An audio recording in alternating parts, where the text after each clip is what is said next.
새벽 4시 반. 세상의 모든 소음이 잠들고 오직 정막만이 군림하는 시간. 나의 하루는 언제나 그 시간에 시작되었다. 뻐꾸기 시계가 4번 반을 울기도 전에 내 몸은 마치 수십 년간 맞춰진 기계처럼 침대에서 일어났다. 아내의 빈자리가 느껴지는 옆쪽으로는 시선조차 주지 않은 채였다. 그곳은 성역이었고 나의 일상은 그 성역을 침범하지 않는 선에서만 이루어졌다. 바닥에 발을 딛자마자 냉기가 발바닥을 타고 온몸으로 퍼져나갔다. 이 오래된 목조 가옥의 겨울은 유난히 혹독했다. 삐걱거리는 마루를 밟으며 화장실로 향하는 몇 걸음 동안 나는 집안의 모든 사물이 제자리에 있는지 무의식적으로 확인했다. 아내가 아끼던 현관의 풍경은 바람 한 점 없는 실내에서 미동도 없이 걸려 있었고 거실 장식장 위의 자개함은 어제 내가 닦아놓은 그대로 은은한 빛을 반사했다. 모든 것이 정지된 풍경화 같았다. 그리고 나는 그 풍경화 속에 유일하게 움직이는, 하지만 생기 없는 존재였다. 찬물로 세수를 하는 것은 정신을 깨우기 위한 의식과도 같았다. 거울 속에는 무뚝뚝하고 주름진 늙은이의 얼굴이 있었다. 깊게 파인 이마의 주름은 내가 평생 다뤄온 나이테 같았고 좀처럼 감정을 드러내지 않는 인매는 굳게 닫힌 자물쇠 같았다. 젊었을 적 아내는 내 무표정한 얼굴을 보며 당신 속에는 5만 가지 이야기가 다 들어있는데 얼굴은 왜 그리 묵묵부답이래요 하고 웃곤 했다. 그 웃음소리가 환청처럼 귓가를 스치는 것 같아. 나는 서둘러 수건으로 얼굴을 닦아냈다. 아침 식사는 언제나 똑같았다. 끓는 물을 부은 누룽지 한 그릇과 작년에 담근 김장김치 몇 조각. 식탁은 4인용이었지만 내가 앉는 자리를 제외한 나머지 3개의 의자는 먼지 하나 없이 깨끗하게만 놓여 있었다. 10년 전 아내가 세상을 떠나고 하나뿐인 아들놈이 분가한 이후로 이 넓은 식탁에 누군가 함께 앉은 기억은 까마득했다. 텔레비전에서는 이른 아침 뉴스가 무미건조한 목소리로 밤새 일어난 사건 사고들을 전하고 있었다. 앵커의 목소리, 누룽지를 씹는 소리, 그리고 벽시계의 째깍거리는 소리. 그것이 내 세상의 전부였다. 식사를 마치고 설거지를 하는 것까지가 오전에 정해진 나의 일과였다. 그릇 하나, 수저 한 벌, 단출한 설거지였지만 나는 마치 중요한 의식을 치르듯 정성껏 닦고 물기를 제거해 제자리에 두었다. 흐트러짐 없는 질서. 그것만이 이 텅 빈 집에서 나를 지탱해주는 유일한 기둥이었다. 오전 시간을 대부분 보내는 곳은 집 뒤편에 딸린 작은 목공소였다.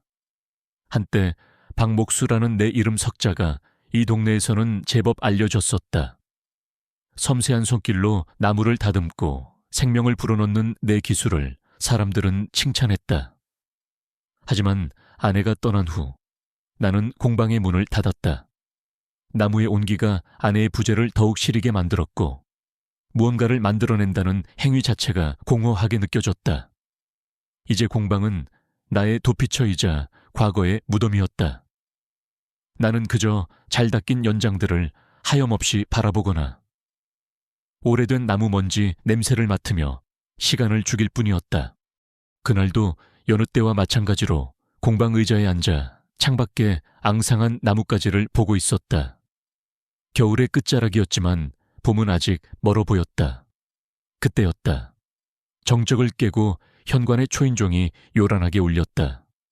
나는 미간을 찌푸렸다. 이 시간에 나를 찾아올 사람은 없었다. 신문이나 우유를 배달시켜 먹지도 않았고 이웃과 왕래를 끊은 지도 오래였다. 누구세요? 마지못해 현관으로 나가 무뚝뚝하게 물었다. 문틈의 작은 렌즈를 통해 낯익은 얼굴이 보였다. 하나뿐인 손녀 수진이었다. 할아버지, 저 수진이에요. 문 좀 열어주세요. 나는 잠시 망설였다. 수진이는 내 유일한 핏줄이자 이 고요한 집에 가끔씩 예고 없이 나타나 파문을 일으키는 존재였다. 녀석의 발랄함과 넘치는 에너지는 나의 정적인 세계와는 어울리지 않았다. 하지만 그렇다고 문을 열어주지 않을 수도 없는 노릇이었다. 굳게 잠갔던 빗장을 풀고 문을 열자 겨울 찬바람과 함께 수진이가 와락 안겨왔다. 할아버지, 잘 지내셨어요? 보고 싶었어요. 나이 값도 못하고 웬 호들갑이냐. 들어오너라. 나는 퉁명스럽게 말하며 몸을 비켰지만 수진이는 아랑곳하지 않고 내 팔에 팔짱을 끼며 집 안으로 들어섰다. 녀석의 손에는 제법 큰 종이 상자가 들려 있었다. 상자는 작은 숨구멍들이 여러 개 뚫려 있었다. 그건 또 뭐냐? 쓸데없는 물건 좀 그만 사드려라.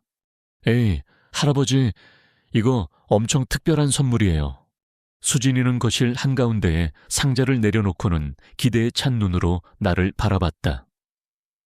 나는 소파에 앉아 팔짱을 낀 채 상자를 노려보았다. 상자 안에서 뭔가 낑낑거리는 소리와 함께 바닥을 긁는 소리가 희미하게 들려왔다. 나의 미간주름이 더욱 깊어졌다. 설마 하는 불길한 예감이 스쳤다. 설마 동물이라도 들여온 개냐. 딩동댕 할아버지, 짜잔. 수진이가 환하게 웃으며 상자 뚜껑을 열었다. 그 순간 상자 안에서 하얀 털 뭉치 하나가 고개를 쑥 내밀었다. 아직 몸도 제대로 가누지 못하는 작은 진돗개 강아지였다. 까맣고 동그란 눈은 세상 모든 호기심을 담은 듯이 반짝였고 작은 코를 킁킁거리며 새로운 세상의 냄새를 맡고 있었다. 내 얼굴은 순식간에 굳어졌다. 심장이 불쾌하게 쿵 하고 내려앉는 기분이었다. 당장 이 집에서 가지고 나가거라. 나의 목소리는 얼음장처럼 차가웠다. 수진이의 웃음기 가득했던 얼굴이 당황으로 물들었다. 네, 할아버지, 왜 이렇게 귀엽잖아요. 유기견 보호소에서 데려왔어요. 안락사당할 뻔한 아이란 말이에요. 내가 상관할 바 아니다. 나는 내 집에서 개를 키울 생각, 털끝만큼도 없다. 짐승 털 날리는 것도 싫고 시끄럽게 지저대는 건 더더욱 질색이다. 이 집의 고요함을 깨는 건 무엇이든 용납 못한다. 나는 단호하게 선언했다. 나의 평온한 일상, 아내의 흔적이 고스란히 남은 이 집에 살아있는 짐승이 들어온다는 것은 상상조차 할 수 없는 일이었다. 그것은 나의 세계에 대한 모독이자 침범이었다. 할아버지, 혼자 계시는 게 외로워 보여서 이 아이가 있으면 할아버지께 좋은 친구가 되어줄 거예요. 이름도 제가 지었어요. 누리예요.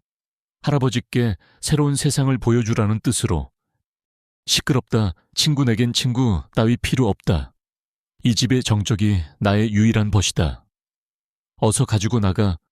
나는 버럭 소리를 질렀다. 그 순간 가슴 한가운데가 뻐근하게 조여오는 통증이 느껴졌다. 나도 모르게 신음이 새어나왔고 나는 가슴을 움켜쥔 채 소파 등받이에 몸을 기댔다. 할아버지, 괜찮으세요? 왜 그러세요? 수진이가 하얗게 질린 얼굴로 달려왔다. 나는 거친 숨을 몰아쉬며 손을 내저었다. 별거 아니다. 그냥 갑자기 소리를 질러서 그런 게다. 신경 쓰지 마라. 병원에 가보셔야 하는 거 아니에요. 안색이 안 좋으세요. 늙으면 다 그런 게다. 잔소리 말고 어서 저 짐승이나 치워라. 나는 통증을 애써 무시하며 다시 한번 강하게 말했다. 수진이는 금방이라도 울음을 터뜨릴 것 같은 얼굴로 강아지와 나를 번갈아 쳐다봤다. 그때 수진이의 휴대폰이 요란하게 울렸다. 아, 잠시만요. 할아버지, 중요한 전화예요. 수진이는 잠시 망설이다가 누리야, 얌전히 있어 하고는 종종 걸음으로 현관 밖으로 나가 전화를 받았다. 거실에는 나와 하얀 털 뭉치, 누리만이 남게 되었다. 나는 여전히 팔짱을 낀 채 방바닥에 내려진 강아지를 못마땅한 표정으로 쏘아보았다. 녀석은 어미를 찾는 듯 잠시 낑낑거리더니 이내 호기심이 발동했는지 뒤뚱거리며 거실을 탐색하기 시작했다. 아내가 아끼던 난초 화분 밑동의 냄새를 맡아보고 달아빠진 소파 다리를 앞발로 툭툭 건드려 보기도 했다. 그 모든 행동이 내 신경을 거슬리게 했다. 저 작은 생명체가 아내의 손길이 닿았던 모든 것을 더럽히고 있는 것만 같았다. 그러다 녀석은 열려있는 공방 문 쪽으로 아장아장 걸어가기 시작했다. 나는 못마땅하게 그 모습을 지켜보았다. 공방은 나의 영역이었고 그 누구도, 심지어 수진이조차도 함부로 들어오지 않는 곳이었다. 어디까지 가나 보자. 나는 심술궂은 마음으로 녀석을 내버려 두었다. 누리는 공방 문턱을 힘겹게 넘더니 안으로 들어섰다. 그리고는 바닥에 어지럽게 흩어져 있는 나무 조각들의 냄새를 맡기 시작했다. 그러다 녀복의 시선이 한 곳에 머물렀다. 내가 잠시 작업을 하다 바닥에 내려놓은 날카롭게 날이 선 조각칼이었다. 햇빛에 반사된 칼날이 녀석의 호기심을 자극한 모양이었다. 누리가 뒤뚱거리며 그 위험한 물건으로 다가가기 시작했다. 혀로 핥기라도 한다면 큰일이 날 터였다. 순간 나도 모르게 혀를 찼다. 머릿속에서는 내버려둬. 다쳐봐야 정신을 차리지 않은 못된 신보와 그러다 큰일이라도 나면 하는 생각이 쏘았다. 결국 몸이 먼저 반응했다.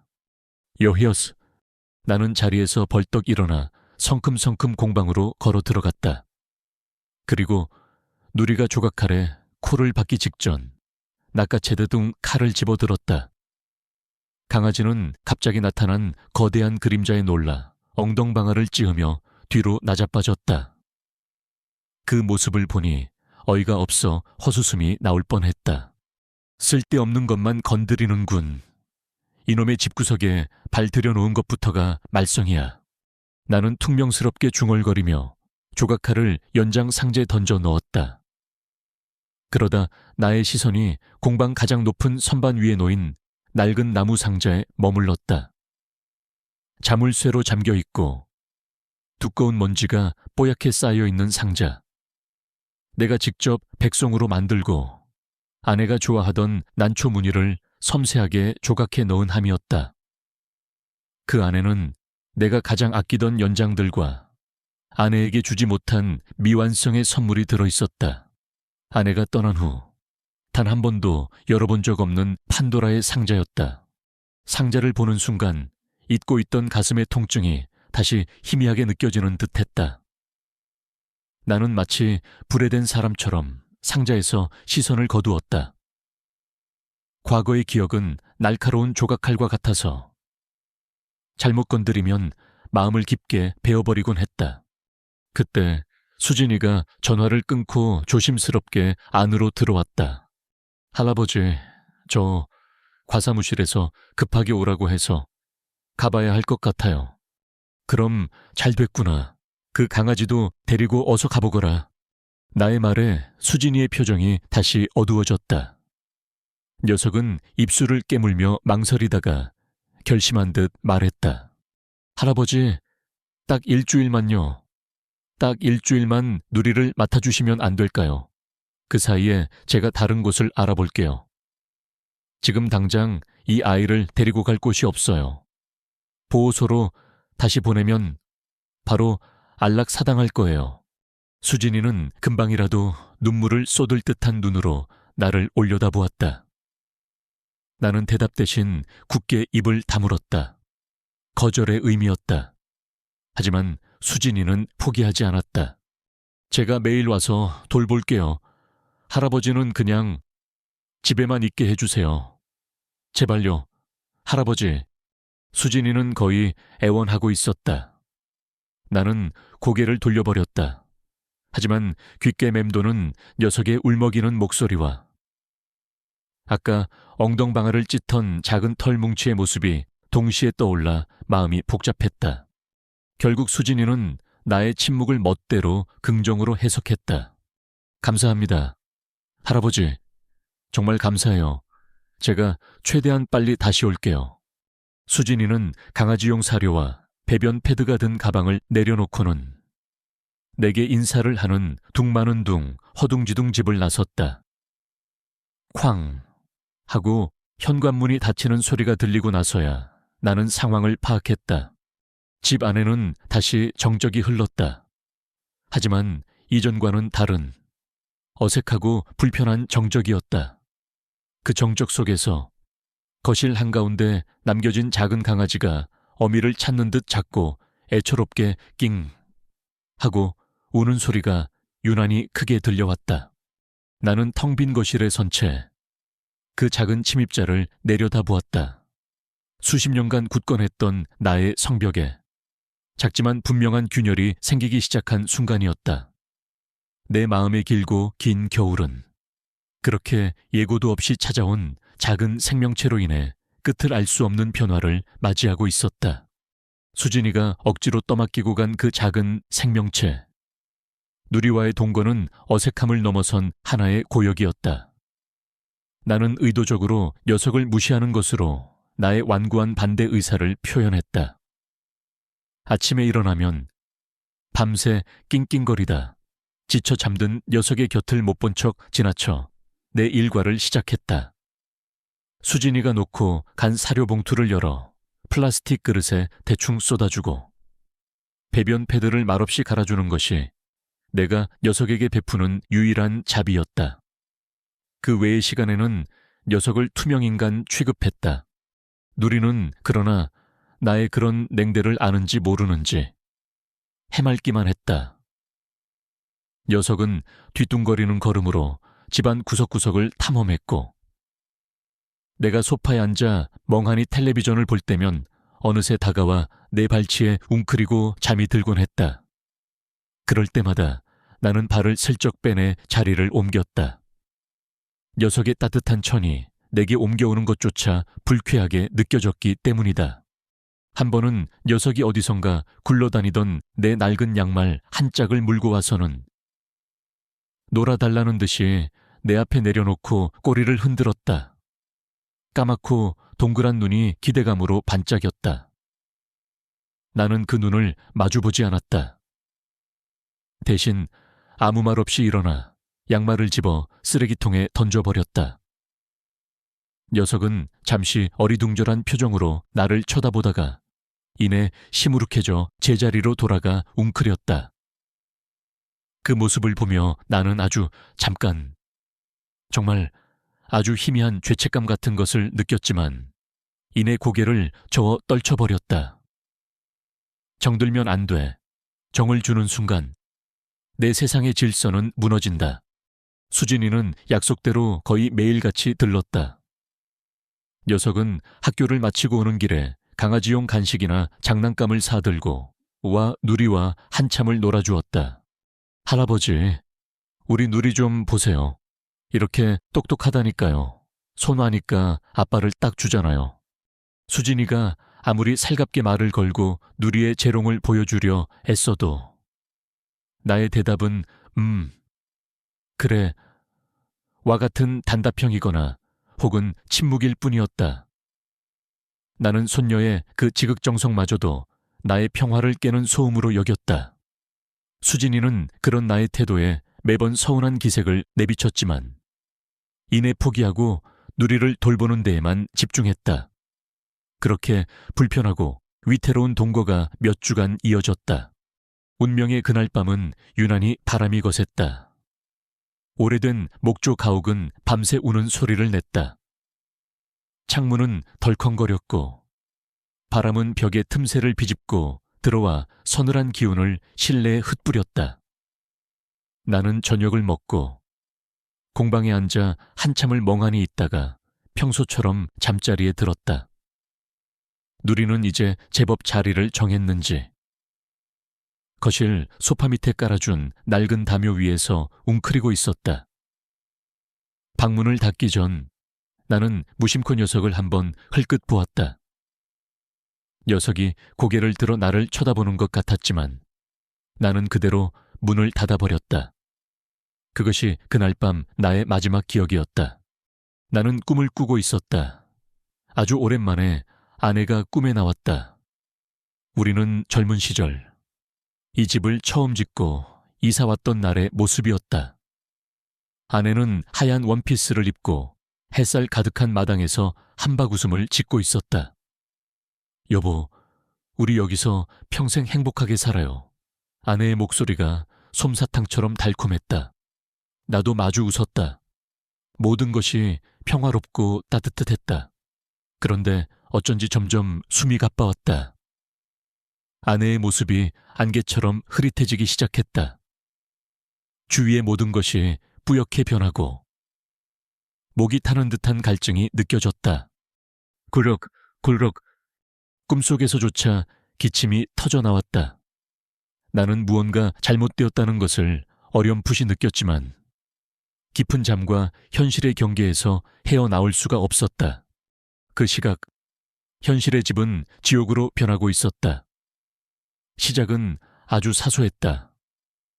낡고 사금부엌의 정의 콘센트에서 작은 스파크가 일었다. 불꽃은 냉장고 뒤편에 쌓인 먼지 더미에 옮겨 붙었고 이내 뱀처럼 벽지를 타고 번져나가기 시작했다. 소리 없는 암살자. 유독가스가 가장 먼저 집 안을 채웠다. 검은 연기는 뱀처럼 바닥을 기며 거실을 지나 계단을 타고 2층으로. 내가 잠든 방문 틈새로 스며들었다. 소파 밑에서 잠들어 있던 누리가 가장 먼저 이변을 감지했다. 잠결에 코를 킁킁거리던 녀석은 매캐하고 역겨운 냄새에 벌떡 몸을 일으켰다. 본능적인 위험 신호가 녀석의 온몸을 휘감았다. 처음에는 어리둥절한 듯 주위를 둘러보던 누리의 눈에 부엌 쪽에서 피어오르는 붉은 기운과 검은 연기가 들어왔다. 개깅, 개깅깅. 누리는 겁에 질려 낮은 신음소리를 냈다. 하지만 곧이어 2층을 향해 고개를 돌렸다. 그곳에 내가 있다는 것을 기억해낸 것이다. 녀석의 두려움은 곧 절박함으로 바뀌었다. 왕왕왕왕. 작은 체구에서 나온다고는 믿기 힘든 크고 날카로운 짖음이 고요한 집을 갈랐다. 누리는 2층으로 통하는 계단 아래에서 미친 듯이 지저댔다. 하지만 나의 방문은 굳게 닫혀 있었고 연기에 취해 깊은 잠에 빠진 나는 아무런 반응이 없었다. 시간은 흐르고 연기는 점점 더 짙어졌다. 누리는 더 이상 기다릴 수 없다는 듯 계단을 향해 돌진했다. 아직 다 자라지 않은 짧은 다리로 나무 계단을 필사적으로 뛰어 올라갔다. 그리고는 내 방문 앞에 다다라 앞발로 문을 긁고 몸으로 들이받기 시작했다. 강강왕왕. 꿈속에서 나는 희미하게 개 짖는 소리를 들었다. 수진이 녀석. 저 시끄러운 걸 왜 데려와서 하는 짜증 섞인 생각이 희미하게 스쳐 지나갔다.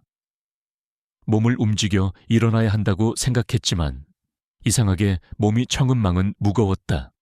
누리의 필사적인 노력에도 문은 열리지 않았다. 하지만 녀석은 포기하지 않았다.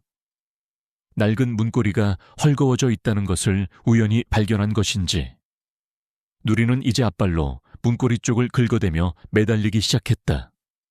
몇 번의 시도 끝에 달칵하는 소리와 함께 낡은 방문이 살짝 열렸다. 방 안으로 들어선 누리의 눈에 보인 것은 연기 속에 잠겨 미동도 없이 누워있는 나의 모습이었다. 녀석은 곧장 침대로 뛰어올랐다. 그리고는 차갑고 축축한 코를 내 얼굴에 비비고 뺨을 미친 듯이 핥아댔다. 왕왕왕. 그제야 나는 어렴풋이 의식의 수면 위로 떠오르기 시작했다. 눈을 뜨려고 했지만 눈꺼풀은 쇠처럼 무거웠고 머리는 깨질 듯이 아팠다. 코와 목구멍은 불에 타는 듯한 통증으로 가득했다. 시야는 온통 검은 연기로 자욱했다. 상황 파악이 되지 않았다. 내가 아는 것은 오직 내 얼굴을 핥아대는 축축한 혀의 감촉과 귓전을 때리는 절박한 짖음뿐이었다. 크르릉 왕. 아무리 핥고 짖어도 내가 일어나지 않자. 누리는 최후의 수단을 썼다. 녀석은 나의 잠옷 소매를 이빨로 꽉 물었다. 그리고는 온 힘을 다해 침대 아래로 끌어당기기 시작했다. 아직 다 자라지도 않은 작은 몸으로. 자기보다 몇십 배는 무거운 나를 움직이려는 필사적인 몸부림이었다. 으악. 팔이 잡아당겨지는 날카로운 통증에 나는 비로소 잠에서 완전히 깨어났다. 동시에 폐부 깊숙이 파고드는 유독가스에 숨이 턱 막히며 격렬한 기침이 터져 나왔다. 컬럭컬럭컬럭. 기침을 할 때마다 눈물이 핑 돌고 머리가 울렸다. 그제야 나는 내가 처한 상황을 깨달았다. 집이 불타고 있었다. 방 안은 한 치 앞도 보이지 않을 만큼 검은 연기로 가득했고 문틈으로는 지옥의 아귀처럼 붉은 불길이 넘실거리고 있었다. 윤영구나. 공포가 온몸을 덮쳤다. 몸에 힘이 들어가지 않았다. 이대로 연기에 질식해 모든 것이 끝나는구나 하는 절망적인 생각이 머리를 스쳤다. 바로 그때였다. 나의 손을 놓지 않고 계속해서 낑낑거리며 나를 끄는 누리의 감촉이 느껴졌다. 녀석은 나를 포기하지 않고 있었다. 그 작은 생명체의 필사적인 몸짓에 어디서 그런 힘이 났는지 모르겠다. 나는 바닥을 기어 침대에서 내려왔다. 방향 감각도 이성적인 판단도 마비된 상태였다. 오직 나를 이끄는 작은 동물의 움직임에만 의지할 뿐이었다. 콜록, 콜록, 누, 리아. 나도 모르게 녀석의 이름이 튀어나왔다. 누리는 내 목소리를 들었는지 더욱 힘차게 짖으며 나를 문 쪽으로 이끌었다. 뜨거운 열기가 온몸을 감쌌다.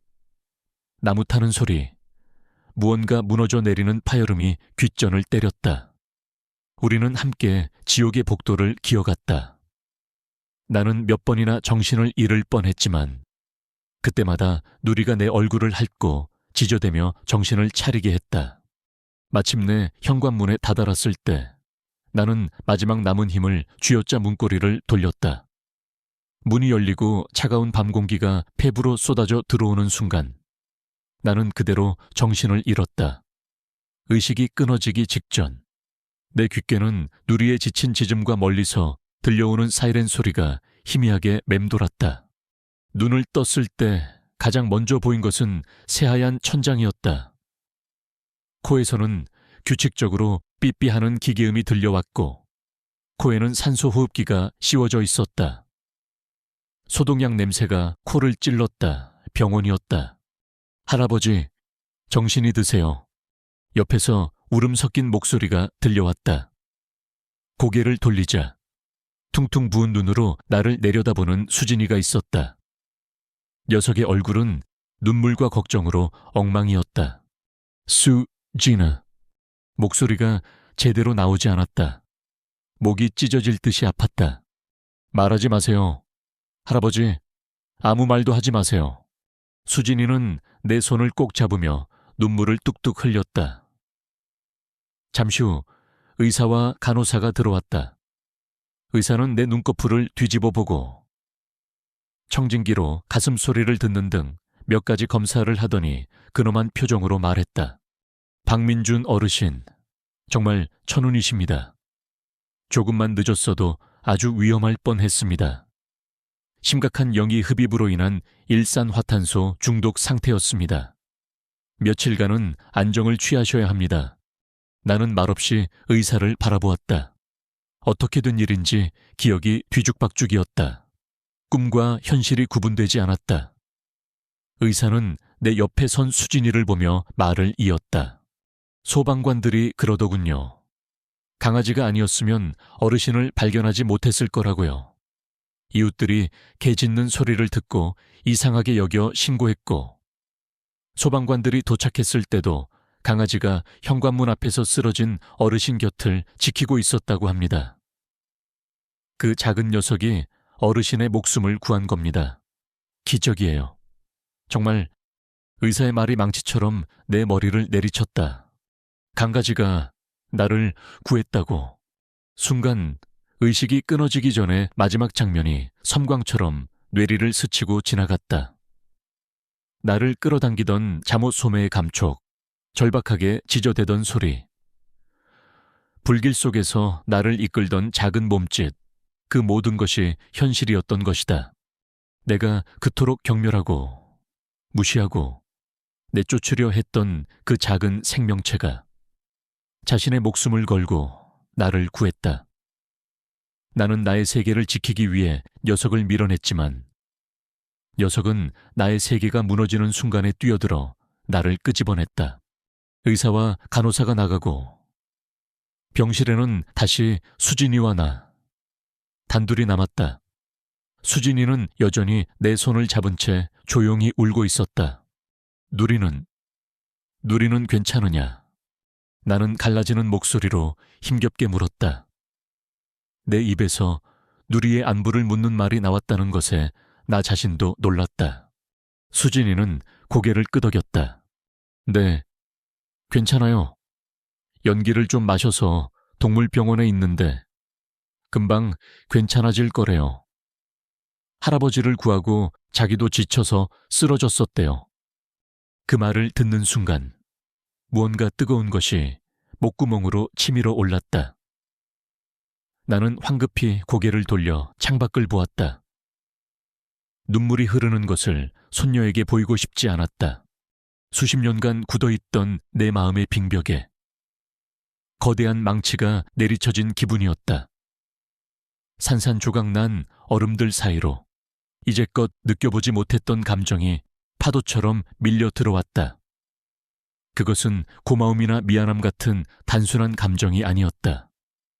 내가 평생 갚아도 다 갚지 못할 거대한 빚, 내 목숨값과 맞먹는 무게의 빚이었다. 나는 이제 두 번 다시 예전의 박민준으로 돌아갈 수 없었다. 돌아가서도 안 되었다. 그 작은 생명체가 내게 던진 삶이라는 무거운 숙제를 나는 이제부터 풀어가야만 했다. 창밖으로 보이는 잿빛 하늘을 보며 나는 길고 긴 한숨을 내쉬었다. 나의 끝나지 않을 것 같던 겨울은 그렇게 화마 속에서 끝을 구하고 있었다. 그리고 그 잿더미 위에서 아주 작은 생명의 씨앗이 싹트고 있었다. 병원에서의 며칠은 내 인생에서 가장 길고도 짧은 시간이었다. 하얀 천장과 소독약 냄새, 규칙적으로 울리는 기계음 속에서 나는 끊임없이 그날 밤의 일을 되감았다. 나를 향해 절박하게 지저대던 소리, 잠옷 소매를 물고 늘어지던 작은 이빨의 감촉, 그리고 연기 속에서도 길을 밝히던 까만 눈동자. 그 모든 것이 흐릿한 꿈이 아니라 명백한 현실이었음을 깨닫는 과정은 수십 년간 굳어있던 나의 세계가 송두리째 흔들리는 경험이었다. 퇴원하던 날, 수진이가 나를 데리러 왔다. 녀석은 여전히 걱정이 가득한 얼굴이었지만 내가 이전과 무언가 달라졌음을 감지한 듯 조심스럽게 내 눈치를 살폈다. 할아버지, 집으로 바로 가실 거죠? 푹 쉬셔야 해요. 나는 녀석의 말에 대답 대신 다른 질문을 던졌다. 동물병원은 어디로 가야 하느냐? 내 입에서 나온 뜻밖의 질문에 수진이의 눈이 동그래졌다.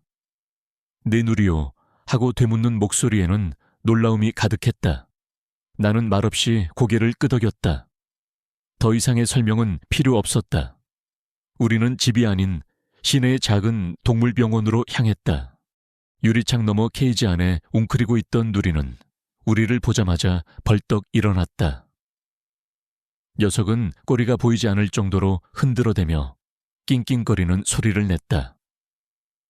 수의사가 문을 열어주자마자 녀석은 총알처럼 튀어나와 내게로 달려왔다.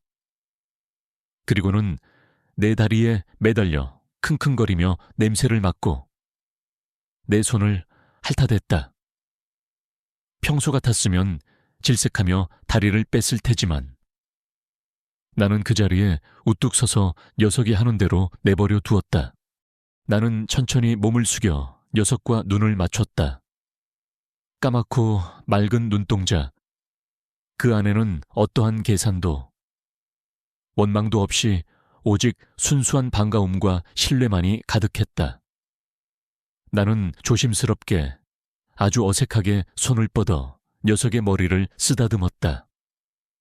부드러운 털의 감촉이 손바닥을 통해 심장까지 전해지는 듯했다. 네가 나를 살렸구나. 나지막이 중얼거리는 내 목소리는 나 자신에게 하는 말과도 같았다. 수십 년간 닫혀있던 내 마음의 빗장이 삐걱 소리를 내며 아주 조금 열리는 순간이었다. 집으로 돌아오는 길, 그리고 집에 도착한 후의 며칠은 혼돈 그 자체였다. 불이 시작되었던 부엌은 검게 그을려 흉측한 몰골을 드러냈고, 집안 전체에는 매캐한 영이 냄새와 소방 호스의 물기가 흥건했다. 아내의 손길이 닿았던 모든 것이 재와 그을음으로 더럽혀져 있었다. 예전의 나였다면 절망하고 모든 것을 포기했을지도 모른다. 하지만 이상하게도 나는 폐허가 된 집을 보며 깊은 무력감 대신 기묘한 책임감을 느꼈다. 이 집을 다시 일으켜 세워야 한다. 그것이 나를 살려낸 작은 생명체에 대한 최소한의 도리이자 나에게 주어진 두 번째 삶에 대한 의무라고 생각했다. 그날 이후 나의 일과는 완전히 달라졌다. 나는 더 이상 누리를 투명인간 취급하지 않았다. 아니, 그럴 수가 없었다. 녀석은 나의 그림자가 되었다. 내가 집을 치우기 위해 빗자루를 들면 꼬리를 살랑이며 내 주위를 맴돌았고, 내가 지쳐 소파에 앉으면 어느새 다가와 내 발치에 턱을 괴고 나를 올려다보았다. 처음에는 그저 녀석에게 빚을 갚는다는 생각으로 말을 걸기 시작했다. 누리야, 이리 와서 밥 먹어라. 거긴 더러우니 들어가면 안 된다. 하지만 시간이 지날수록 나의 말은 점점 길어졌다. 마치 오래된 친구에게 두서없이 생각을 털어놓는 사람처럼. 이 벽지는 네 할머니가 참 좋아하던 건데 다 타버렸구나. 새로 하려면 어떤 색이 좋겠느냐. 내 덕분에 이 늙은이가 아침 해를 다시 보는구나. 참으로 기가 막힐 노릇이다. 누리는 물론 내 말을 알아듣지 못했다. 그저 내가 말을 할 때마다 고개를 갸웃거리거나 꼬리를 가볍게 탁탁 치는 것으로 반응할 뿐이었다. 하지만 그 작은 반응 하나하나가 수십 년간 멈춰있던 내 집의 시간을 다시 흐르게 만들었다. 집안을 채우던 지독한 정적은 누리의 발소리와 숨소리, 그리고 나의 서툰 독백으로 채워져 나갔다. 화재 후 일주일쯤 지났을까. 집은 어느 정도 정리되었고 나는 큰 결심을 했다. 누리를 데리고 산책을 나가기로 한 것이다. 이웃과의 교류를 끊고 집안에만 틀어박혀 지낸 지 몇 년 만에 외출이었다. 나는 먼지 쌓인 서랍에서 낡은 목줄을 찾아내 먼지를 털었다. 수진이가 사다 놓은 것이었지만 한 번도 사용한 적 없던 물건이었다. 야, 누리야, 나가자. 목줄을 채우는 것은 생각보다 힘들었다. 누리는 그것이 무엇인지 신기해하며 자꾸 물고 장난을 치려 했다. 몇 번의 실랑이 끝에 겨우 목줄을 채우고 현관문을 나섰다. 햇살이 눈부셨다. 나는 잠시 눈을 찌푸리며 익숙하면서도 낯선 동네 풍경을 둘러보았다. 나와 누리의 첫 산책은 어색하기 짝이 없었다. 나는 목줄을 쥔 손이 어색했고 누리는 새로운 세상의 냄새를 맡느라 정신이 없었다. 녀석은 전봇대 하나, 풀잎 하나도 그냥 지나치지 않고 코를 박고 냄새를 맡았다. 나는 녀석이 이끄는 대로 느릿느릿 걸음을 옮겼다. 동네 어귀에 오래된 느티나무 아래를 지날 때였다. 그곳은 아이들의 웃음소리와 어르신들의 장기 두는 소리로 늘 북적였지만 내게는 그저 풍경의 일부일 뿐이었다. 그런데 그날따라 유난히 조용했다. 느티나무 아래 평상에는 아무도 없었고 대신 한 남자가 나무 기둥에 붙은 낡은 분전함을 만지작거리고 있었다. 행색이 어딘가 수상쩍었다. 내 옆에서 얌전히 걷던 누리가 갑자기 걸음을 멈추고 그 남자를 향해 으르렁거리기 시작했다. 목덜미의 털을 곤두쓰고 낮은 경계의 소리를 냈다. 누리야, 조용히. 내가 목줄을 잡아당겼지만 누리는 멈추지 않고 남자를 향해 날카롭게 짖기 시작했다. 왕왕왕. 내게 목숨을 빚진 후로 나는 누리의 짖음에 담긴 미묘한 차이를 조금은 알게 되었다. 지금의 짖음은 단순한 장난이나 요구가 아니었다. 명백한 경고이자 위협이었다. 분전함을 만지던 남자는 개 짖는 소리에 화들짝 놀라 우리 쪽을 쳐다보더니 이내 캥기는 것이라도 있는 듯 슬금슬금 자리를 피했다. 바로 그때였다. 저쪽 골목에서 웬 남자가 팔짱을 낀 채 이쪽으로 걸어왔다. 반듯하게 빗어 넘긴 머리, 빳빳하게 다림질된 바지. 동네 반상회 때마다 규칙과 원칙을 목에 핏대를 세워가며 외쳐대던 김 반장이었다. 그는 못마땅한 표정으로 나와 누리를 번갈아 보며 다가왔다.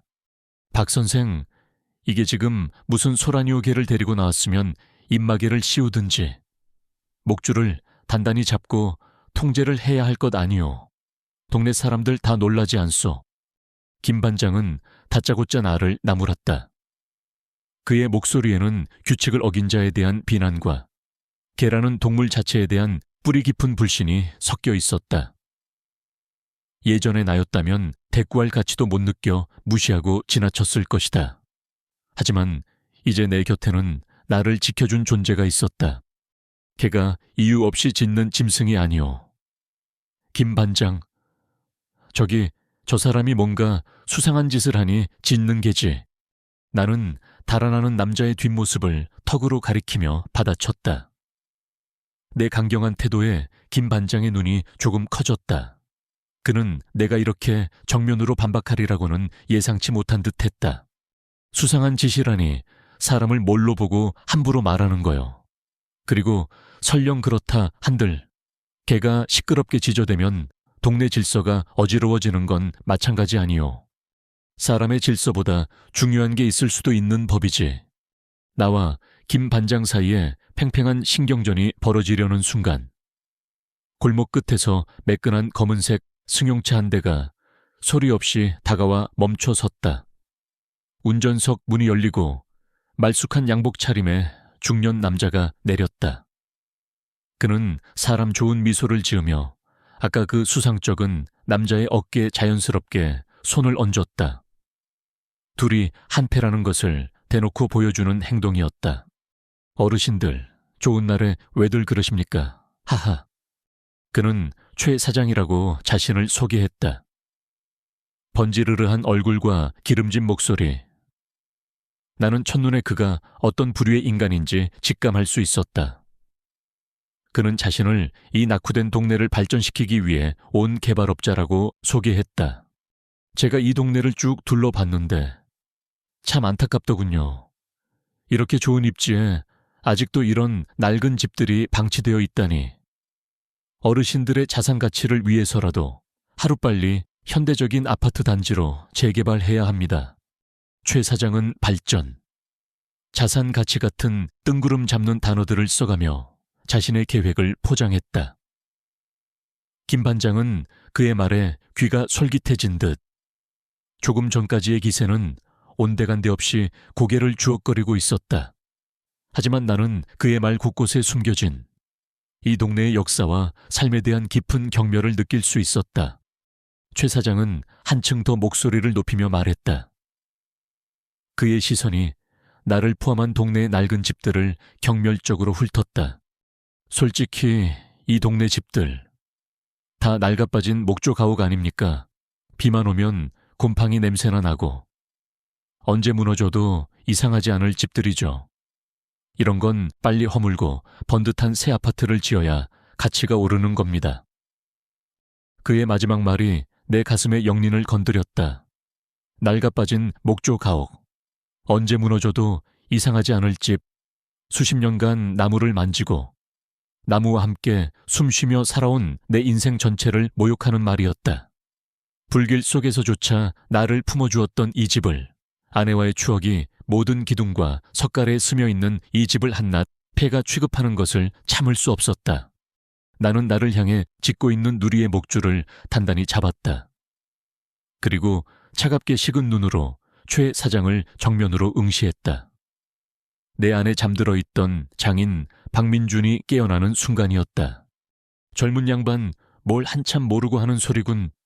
나의 목소리는 낮고 조용했지만 그 안에 담긴 무게는 조금 전 김 반장에게 말할 때와는 차원이 달랐다. 갑작스러운 나의 방역에 최 사장의 사람 좋은 미소가 순간 굳어졌다. 김 반장도 놀란 눈으로 나를 쳐다봤다. 나는 말을 이었다. 이 동네 집들이 그냥 낡은 게 아니야. 당신 눈에는 그저 썩어가는 나무 토막으로 보이겠지만 저 기둥 하나, 석가래 하나에는 집을 지은 목수의 땀과 철학이 담겨 있어. 못 하나 쓰지 않고 나무를 깎아 서로 맞물리게 하는 결구법으로 지은 집들이지. 나무는 숨을 쉬고 세월과 함께 더 단단해지는 법이야.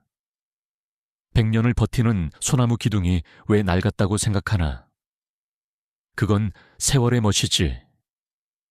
당신네들이 하룻밤 만에 시멘트로 쌓아 올린 성냥갑들이 감히 흉내도 못 낼 가치란 말일세. 내 말이 끝나자 그 자리에는 잠시 정적이 흘렀다. 최 사장은 예상치 못한 전문가의 식견이 담긴 방역에 당황한 기색이 역력했다. 그의 얼굴에서 사람 좋은 미소는 사라지고 날카롭고 계산적인 사업가의 표정이 드러났다. 김 반장은 그저 어안이 벙벙한 얼굴로 나와 최 사장을 번갈아 볼 뿐이었다. 그는 평생을 이웃으로 살아온 무뚝뚝한 늙은이에게서 이런 모습이 숨겨져 있으리라고는 상상도 못했을 것이다.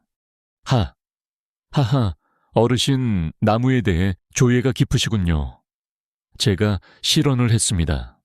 최 사장은 이내 억지 웃음을 지으며 상황을 수습했다.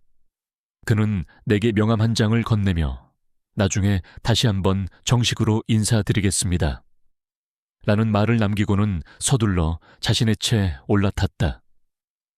차가 떠나기 직전 나는 차창 너머로 나를 바라보는 그의 차가운 눈빛을 보았다. 그 눈빛은 당신 귀찮은 장애물이 되겠군 이라고 말하고 있었다. 최 사장의 차가 사라지고 김 반장은 어색하게 헛기침을 몇 번 하더니 그럼 계단 속 좀 잘 부탁드립니다. 하고는 슬그머니 자리를 떴다. 느티나무 아래에는 다시 나와 누리만이 남았다. 누리는 이제 더 이상 짖지 않고 내 다리에 조용히 몸을 기댔다. 나는 녀석의 등을 천천히 쓸어주며 깊은 한숨을 내쉬었다. 집으로 돌아오는 길, 나는 내가 내뱉은 말을 곱씹었다. 그 말들은 수십 년간 내 마음속 깊은 곳에 잠자고 있던 나의 자부심이자 신념이었다. 잊고 살았던, 아니 잊으려고 애썼던 목수 박민준의 목소리였다. 그 목소리를 다시 꺼내게 해준 것은 아이러니하게도 불길과 한 마리의 작은 개였다. 나는 내 곁에서 나란히 걷고 있는 누리를 내려다보았다. 녀석은 그저 나를 살린 것이 아니었다. 녀석은 재더미 속에 파묻혀 있던 나의 삶, 나의 자존심까지도 꺼내주고 있었다.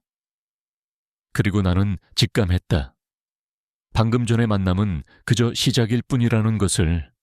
나와 누리, 그리고 이 오래된 동네를 지키기 위한 길고 긴 싸움이 이제 막 시작되었음을.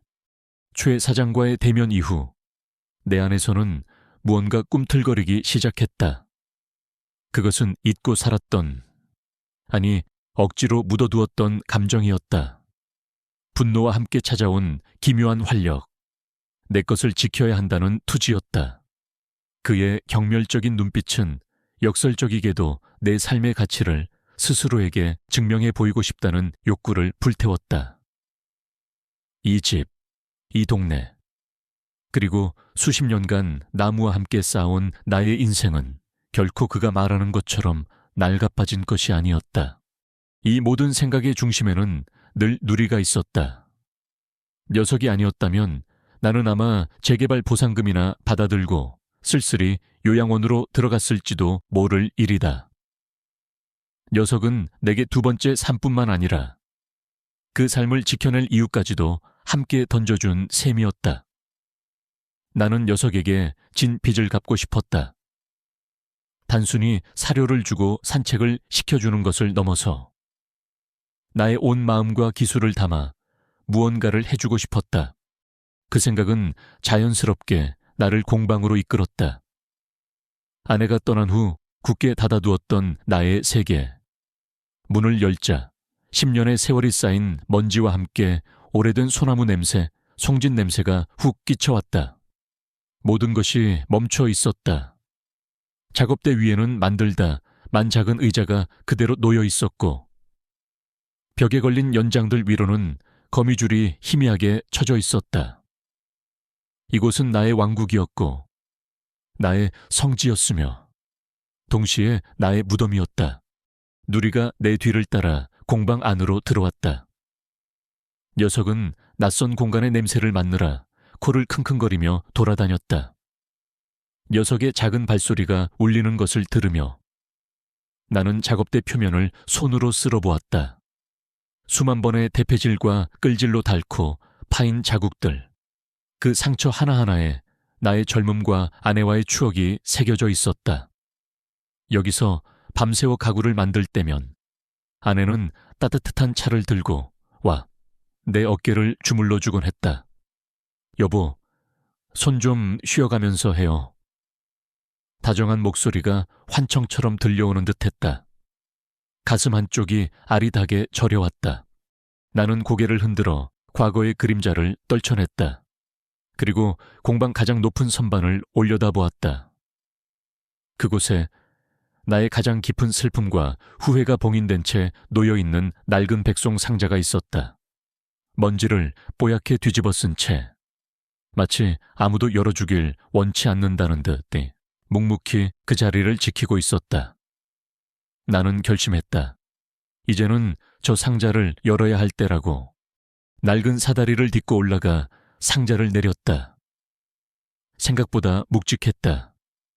상자를 작업대 위에 내려놓고 나는 잠시 숨을 골랐다. 자물쇠는 녹이 슬어 붉은 빛을 띠고 있었다. 열쇠는 어디에 두었더라. 한참을 고민하다 작업대 가장 구석의 작은 서랍을 열었다.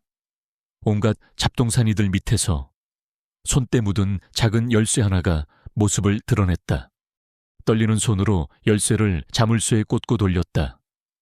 철컥 하고 무겁고 둔탁한 소리가 났다. 수십 년의 침묵이 깨지는 소리였다. 나는 마른 침을 삼키고 천천히 상자 뚜껑을 열었다. 가장 먼저 눈에 들어온 것은 잘 마른 비단에 쌓인 나의 연장들이었다. 아버님의 스승이셨던 인간문화재 할아버지께 물려받은 내 손보다 더 익숙한 조각도 세트. 손잡이는 내 손의 모양대로 반질반질하게 달아 있었고 날은 여전히 서슬퍼런 빛을 간직하고 있었다. 나는 그중 가장 익숙한 창칼 하나를 집어들었다. 손에 착 감기는 무게감. 그 순간 나는 비로소 잊고 있던 나 자신, 목수 박민준으로 돌아온 기분이었다. 연장들 밑에는 미처 완성되지 못한 작은 나무 상자가 들어있었다. 호두나무로 만들어 은은한 갈색빛을 띠는 손바닥 2개만 한 크기의 오르골 상자였다. 뚜껑 위에는 아내가 가장 좋아하던 하얀 난초 무늬가 절반쯤 조각되어 있었다. 나머지 절반은 거친 스케치선만 남겨진 채 비어 있었다. 상자 옆에는 아직 포장도 뜯지 않은 작은 오르골 무브먼트가 놓여 있었다. 아내가 좋아하던 목동화의 선율이었다. 그것을 보는 순간 억눌렀던 기억의 댐이 무너져 내렸다. 11년 전 아내의 55번째 생일을 한 달 앞둔 어느 봄날이었다. 나는 아내 몰래 이 오르골을 만들고 있었다. 낮에는 주문받은 가구를 만들고 밤이 되면 모두가 잠든 공방에 홀로 남아 난초 잎사귀 하나하나를 정성껏 파내려 갔다. 여보, 아직 안 자고 뭐해요? 어느 날 밤, 아내가 얇은 스웨터를 걸친 채 공방문을 빼꼼히 열었다. 나는 화들짝 놀라 만들던 오르골을 급히 천 밑으로 숨겼다. 아니, 그냥 가구 마감이 덜 돼서. 어머, 얼굴 좀 봐요. 온통 톱밥 투성이네. 아내는 웃으며 다가와 손수건으로 내 얼굴을 닦아주었다. 그때 아내가 작게 콜록하고 마른 기침을 했다. 나는 대수롭지 않게 물었다. 감기 기운이 있나 보네. 따뜻하게 입고 다녀야지. 괜찮아요. 환절기라 그런가 봐요. 아내는 아무것도 아니라는 듯 웃어 보였다. 나는 그 미소를 믿었다. 하지만 그것이 폐 깊은 곳에서 자라나고 있던 병마의 신호였음을 나는 까맣게 모르고 있었다. 아내는 자신의 생일을 보름 앞두고 쓰러졌고 병원에 입원한 지 한 달도 채 되지 않아 내 곁을 떠났다. 오르골은 영원히 미완성으로 남았다. 아내가 떠난 후 나는 오르골을 차마 버리지 못하고 나의 모든 자부심과 함께 이 상자 안에 봉인해버렸던 것이다. 그것은 나의 끝나지 않은 사랑이자 사무치는 후회의 상징이었다.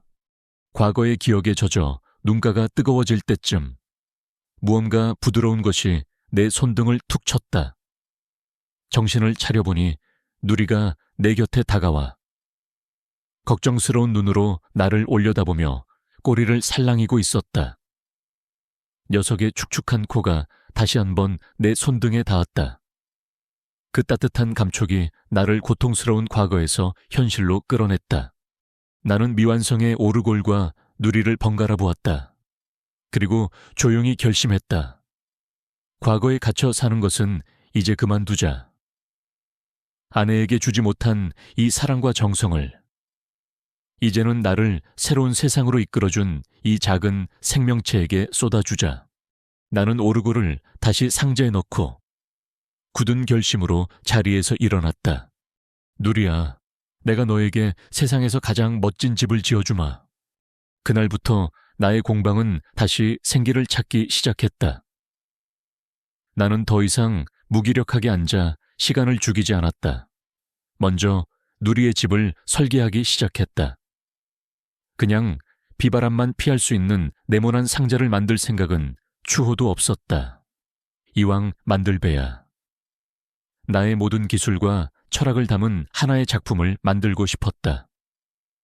나는 한옥에 처마 선을 본뜬 지붕과 바람이 잘 통하는 격자문의 창문을 스케치했다. 집의 기둥은 작은 귀틀집처럼 나무를 깎아 서로 맞물리게 하여 못을 쓰지 않고 조립할 수 있도록 설계했다. 그것은 나의 자존심의 표현이자 최 사장이 경멸했던 낡은 방식에 대한 나의 대답이었다. 며칠 후 수진이가 간식을 사들고 집에 들렀다가 공방에서 들려오는 톱질 소리에 깜짝 놀라 달려왔다. 할아버지, 이게 무슨 공방 일을 다시 시작하신 거예요? 수진이는 먼지 쌓인 공방이 아니라 활기차게 움직이는 작업 공간으로 변한 모습과 작업에 몰두한 내 모습을 보고 믿을 수 없다는 표정을 지었다. 누리 집을 좀 만들어 주려고 나는 퉁명스럽게 대답했지만 수진이는 내 얼굴에 이전에는 볼 수 없었던 생기가 돌고 있다는 것을 금세 알아차렸다. 우와, 할아버지, 정말 멋져요. 솜씨가 하나도 안 죽으셨네요. 제가 알던 할아버지가 아닌 것 같아요. 수진이는 진심으로 감탄하며 내가 설계한 도면을 들여다보았다. 나는 쑥스러워 헛기침을 했지만 기분은 나쁘지 않았다. 나의 변화를 가장 먼저 감지한 것은 냄새와 소리였다. 오랫동안 침묵하던 공방에서 규칙적인 톱질 소리와 망치 소리가 들려오자 이웃들이 하나둘씩 호기심을 보이기 시작했다. 처음에는 담 너머로 기웃거리기만 하던 사람들이 며칠이 지나자 조심스럽게 공방 문을 열고 안을 들여다보았다. 아이고, 박 영감, 이게 다 뭐야? 다시 가게 열려고. 솜씨가 여전하시네. 저 나무 깎는 것 좀 봐. 기계가 따로 없네. 나는 사람들의 칭찬에 일일이 대꾸하지는 않았지만 그들의 관심이 싫지만은 않았다. 수십 년 만에 느껴보는 나의 기술에 대한 순수한 감탄과 존중이었다. 나는 그저 묵묵히 내 일에만 집중했다. 대패질 한 번, 끌질 한 번에 나의 모든 정신을 쏟아부었다. 나무가 깎여나가며 풍기는 향긋한 냄새, 손끝으로 전해지는 나무의 결, 나는 다시 살아있음을 느꼈다. 그 모든 과정의 옆에는 누리가 톱밥이 쌓인 구석에서 조용히 잠을 자거나 내가 하는 일을 얌전히 지켜보고 있었다. 그렇게 며칠이 지나 누리의 집이 거의 완성될 무렵이었다. 나는 처마 끝에 달아줄 작은 풍경을 조각하고 있었다. 그때 공방 입구에 커다란 그림자가 드리워졌다. 김 반장이었다. 그는 잔뜩 찌푸린 얼굴로 공방 안을 훑어보고 있었다. 아마도 톱질 소음이나 날리는 톱밥에 대해 민원을 제기하러 온 것이리라. 박 선생, 요즘 동네에서 소리가 많이 난다고 해서 와봤더니 여기서 나는 소리였구만. 톱밥도 이렇게 날리게 하면 어떡하시오. 동네 환경을 생각해야지. 그는 예상대로 다짜고짜 잔소리를 늘어놓기 시작했다. 나는 하던 일을 멈추지 않고 조각칼로 나무를 다듬으며 건성으로 대답했다. 곧 끝날 일이니 조금만 참으시오. 참으라니 이게 지금 한참을 더 잔소리하려던 김 반장의 목소리가 갑자기 뚝 끊겼다. 그의 시선이 내가 만들고 있던 누리의 지배가 닿은 것이다. 그의 입이 살짝 벌어지고 미간의 주름이 펴졌다. 그는 마치 무언가에 홀린 사람처럼 천천히 작품 앞으로 다가왔다. 그것은 단순한 계집이 아니었다. 잘 다듬어진 기둥과 석가래, 기와를 얹은 듯한 지붕, 그리고 섬세한 격자문의 창문까지 갖춘 작은 한옥이었다. 기둥과 기둥은 못 하나 없이 정교하게 맞물려 있었고 처마 끝은 학이 날개를 편 듯 우아한 곡선을 그리고 있었다. 그것은 실용적인 기능성을 넘어선 하나의 예술품이었다. 김 반장은 한동안 말을 잃고 작품을 훑어보았다. 그의 눈에는 더 이상 불만이 아니라 순수한 경외심이 담겨 있었다. 그는 조심스럽게 손을 뻗어 기둥의 이음새 부분을 만져보았다. 이걸 정말 박 선생이 직접 다 만든 거요. 그럼 내가 만들지. 누가 만들었겠소? 아니, 세상에. 이 음사에 좀 보시오. 틈 하나 없이 딱 들어맞는군. 이게 그 말로만 듣던 결구법이라는 거요. 그의 목소리에는 이제 존경심마저 묻어났다. 나는 그제 하던 일을 멈추고 조각칼을 내려놓았다. 비슷한 거지. 나무는 서로 힘을 받아야 오래 버티는 법이니까. 나는 담담하게 대답했다. 김 반장은 한참 동안이나 계집 주변을 맴돌며 감탄사를 연발했다. 그는 더 이상 소음이나 톱밥에 대해서는 한마디도 하지 않았다. 그의 머릿속은 온통 눈앞의 경이로운 작품으로 가득 차 있는 듯했다. 박 선생께 이런 엄청난 솜씨가 있는 줄은 꿈에도 몰랐어. 동네 사람들이 박 선생을 그냥 무뚝뚝한 노인네로만 알았는데 이거야 원. 그는 쑥스러운 듯 뒷머리를 긁적였다. 그의 마음속에 단단하게 자리 잡고 있던 내 대한 편견, 그리고 이 동네는 그저 낡고 가치 없는 곳이라는 최 사장의 말이 흔들리기 시작하는 순간이었다. 눈앞의 작품은 그 모든 편견을 압도하는 부정할 수 없는 가치와 아름다움을 뿜어내고 있었다. 김 반장은 결국 그 작업 잘 마무리하시오 라는 어색한 한마디를 남기고 돌아갔다. 그의 뒷모습은 들어올 때와는 달리 어딘가 기운이 빠져 보였다. 하지만 나는 그것이 패배감이 아니라 새로운 존중과 생각의 전환에서 오는 혼란스러움이라는 것을 알 수 있었다. 나는 다시 조각칼을 집어들었다. 이제 마지막 작업만이 남아 있었다. 집의 입구 위 작은 현판에 누리의 이름을 새겨 넣는 일이었다. 누리라는 두 글자를 새기며 나는 이 집이 단순히 녀석의 비바람을 막아줄 공간이 아니라는 것을 깨달았다. 이 집은 나의 부활을 알리는 신호탄이었고 죽어가던 내 삶의 자부심을 다시 세운 기둥이었다. 그리고 이 작은 작품 하나가 한 사람의 완고한 편견을 흔들고 앞으로 다가올 더 큰 싸움에서 나와 이 동네를 지켜줄 중요한 무기가 될 것임을 나는 예감하고 있었다. 공방 안에는 다시 향긋한 나무 냄새와 함께 희망의 선율이 조용히 울려 퍼지고 있었다. 내가 만든 누리의 작은 집은 동네 사람들의 소소한 화제거리가 되었다. 아이들은 신기한 듯 집 주위를 맴돌았고 어른들은 지나가는 길에 발걸음을 멈추고 나의 솜씨에 감탄사를 던졌다. 수십 년 만에 처음으로 나는 이웃들의 시선 속에서 더 이상 투명인간이나 괴팍한 늙은이가 아니었다. 박목수라는 나의 옛 이름이 다시 동네에 조용히 퍼져나갔다. 하지만 이 평화로운 변화의 이면에서는 최 사장이 들이운 검은 그림자가 점점 더 짙어지고 있었다. 그의 전략은 교활하고 치밀했다. 그는 동네의 낡은 기반 시설을 마치 자연스럽게 수명을 다한 것처럼 보이도록 손을 쓰기 시작했다. 어느 날은 골목길에 낡은 수도관이 터져 한바탕 물난리가 났고 또 어느 날은 담벼락 일부가 이유 없이 무너져 내렸다.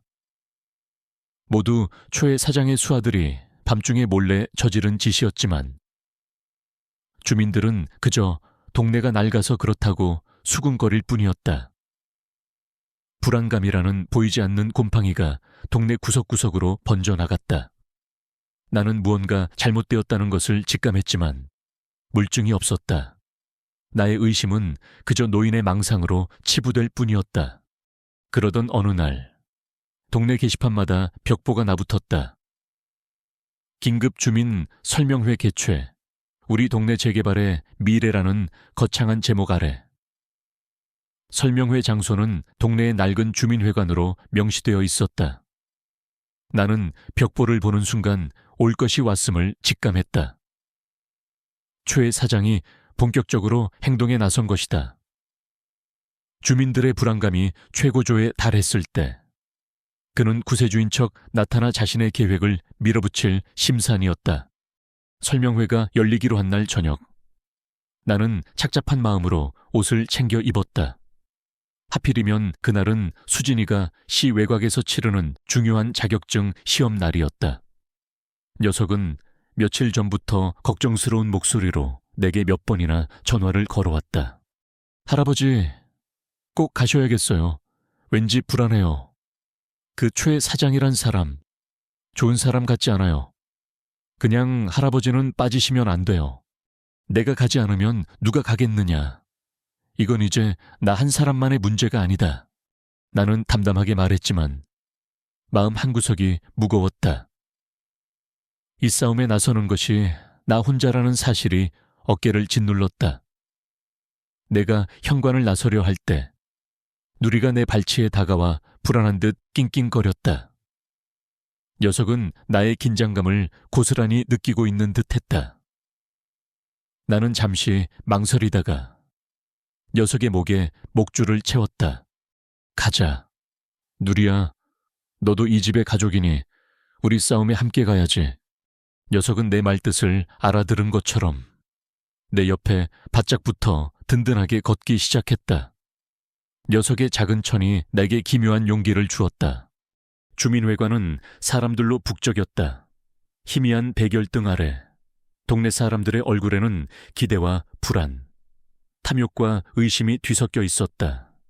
이곳은 내 아들의 돌잔치를 열었던 곳이고 이웃집 딸의 결혼 피로연이 열렸던 우리 동네의 모든 희로애락이 담긴 공간이었다.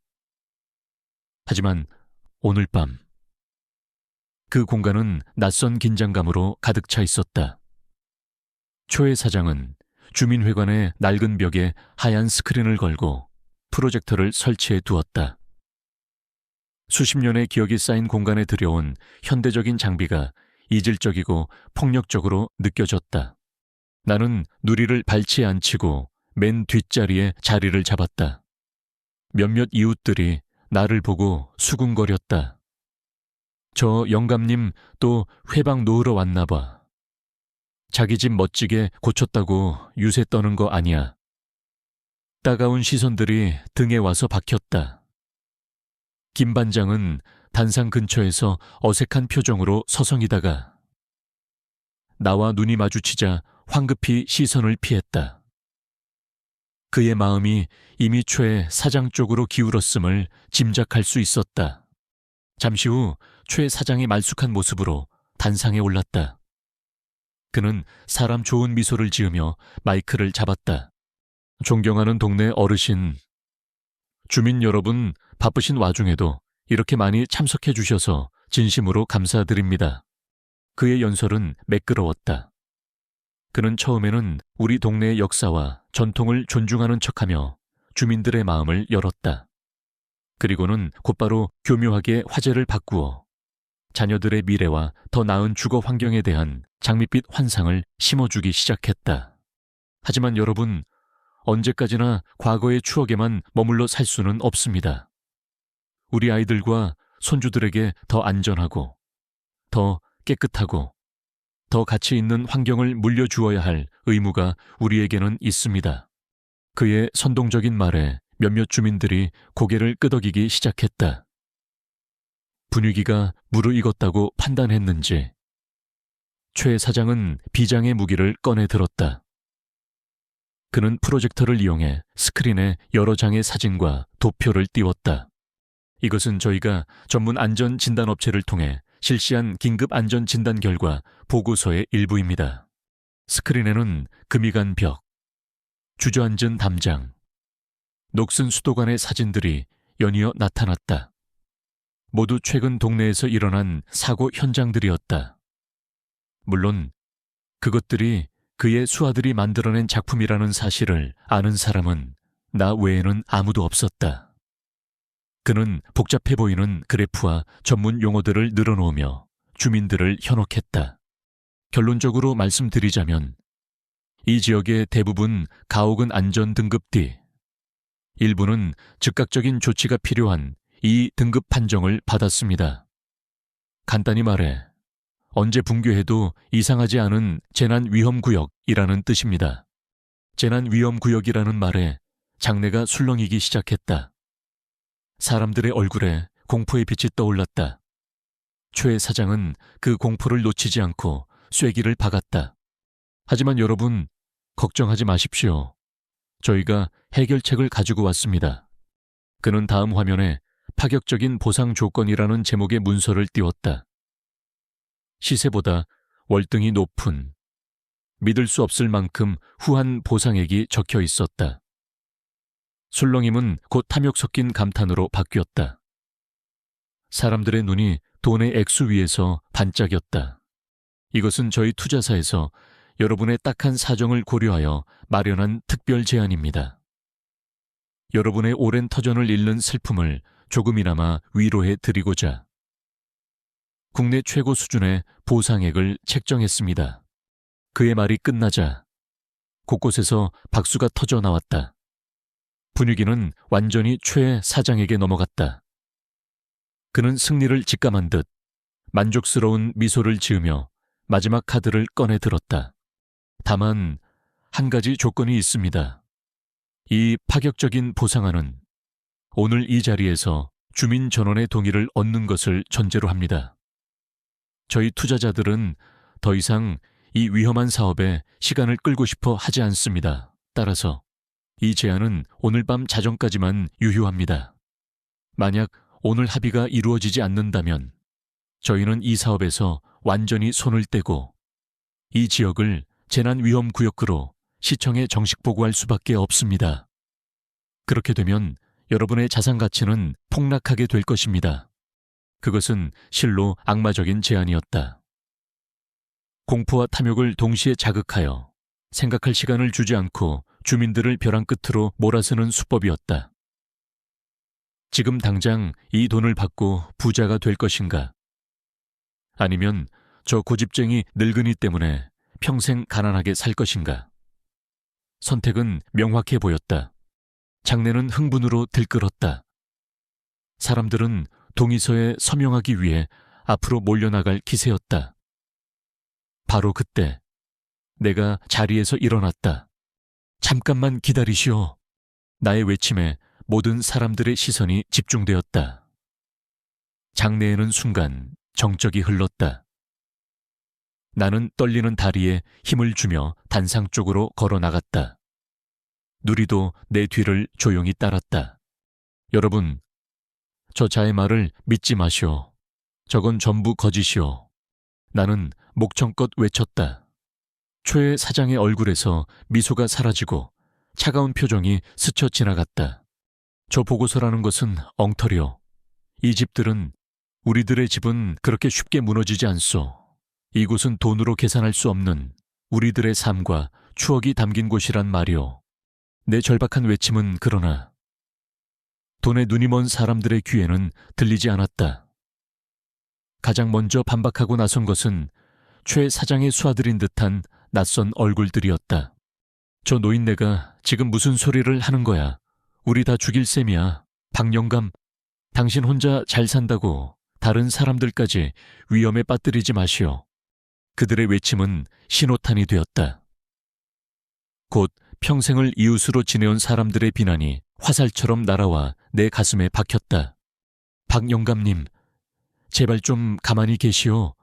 우리도 이제 지긋지긋한 이 낡은 집에서 벗어나고 싶단 말이오. 시대가 어느 때인데 아직도 과거에 묻혀서 사시오. 우리 자식들한테 가난을 물려줄 순 없잖소. 분노와 원망이 가득한 목소리들. 나는 순식간에 동네의 발전을 가로막는 고집불통의 이기적인 늙은이가 되어 있었다. 나는 도움을 구하는 심정으로 김 반장을 쳐다보았다. 그는 나와 눈이 마주치자 죄책감이 어린 표정으로 고개를 푹 숙여버렸다. 완전한 고립이었다. 나는 거대한 파도 앞에 홀로 선 조약돌처럼 무력했다. 가슴이 다시 답답하게 조여왔다. 수십 명의 사람들이 나를 둘러싸고 비난의 목소리를 높이고 있었다. 그들의 눈에는 더 이상 이웃의 정 따위는 없었다. 오직 탐욕과 조급함만이 번들거리고 있었다. 최 사장은 이 모든 상황을 만족스러운 표정으로 지켜보고 있었다. 그는 마치 자비로운 해결사인 척하며 앞으로 나섰다. 여러분, 진정하십시오. 박 어르신께서도 오랜 시간 살아오신 터전이라 애착이 깊으셔서 그러시는 걸 겁니다. 하지만 어르신, 현실을 보셔야 합니다. 저를 보십시오. 저는 여러분의 적이 아닙니다. 저는 여러분을 이 위험에서 구하고 부유한 미래를 선물하려는 사람입니다. 그의 위선적인 말에 주민들은 감동한 듯 고개를 끄덕였다. 싸움은 끝난 것처럼 보였다. 나는 무너져 내리는 하늘을 홀로 이고 있는 듯한 절망감에 휩싸였다. 내 목소리는 더 이상 누구에게도 닿지 않았다. 모든 것이 끝났다고 생각하는 순간이었다. 내 발치에 얌전히 앉아있던 누리가 갑자기 낮은 소리로 으르렁거리기 시작했다. 최 사장의 위선적인 말이 끝나자 주민들의 눈빛은 완전히 나를 향한 불신과 원망으로 가득 찼다. 나는 사방이 벽으로 막힌 독방에 갇힌 기분이었다. 가슴을 옥죄던 통증은 더욱 심해져 숨을 쉴 때마다 날카로운 바늘이 폐부를 찌르는 듯했다. 다리에 힘이 풀려 주저앉을 것만 같았다. 수십 년을 함께 울고 웃었던 이웃들의 얼굴이 탐욕에 일그러져 낯설게만 보였다. 실패감과 배신감이 뒤섞여 눈앞이 아찔했다. 모든 것이 끝이었다. 최 사장은 승리자의 미소를 지으며 서류와 펜을 나누어 주기 위해 움직였다.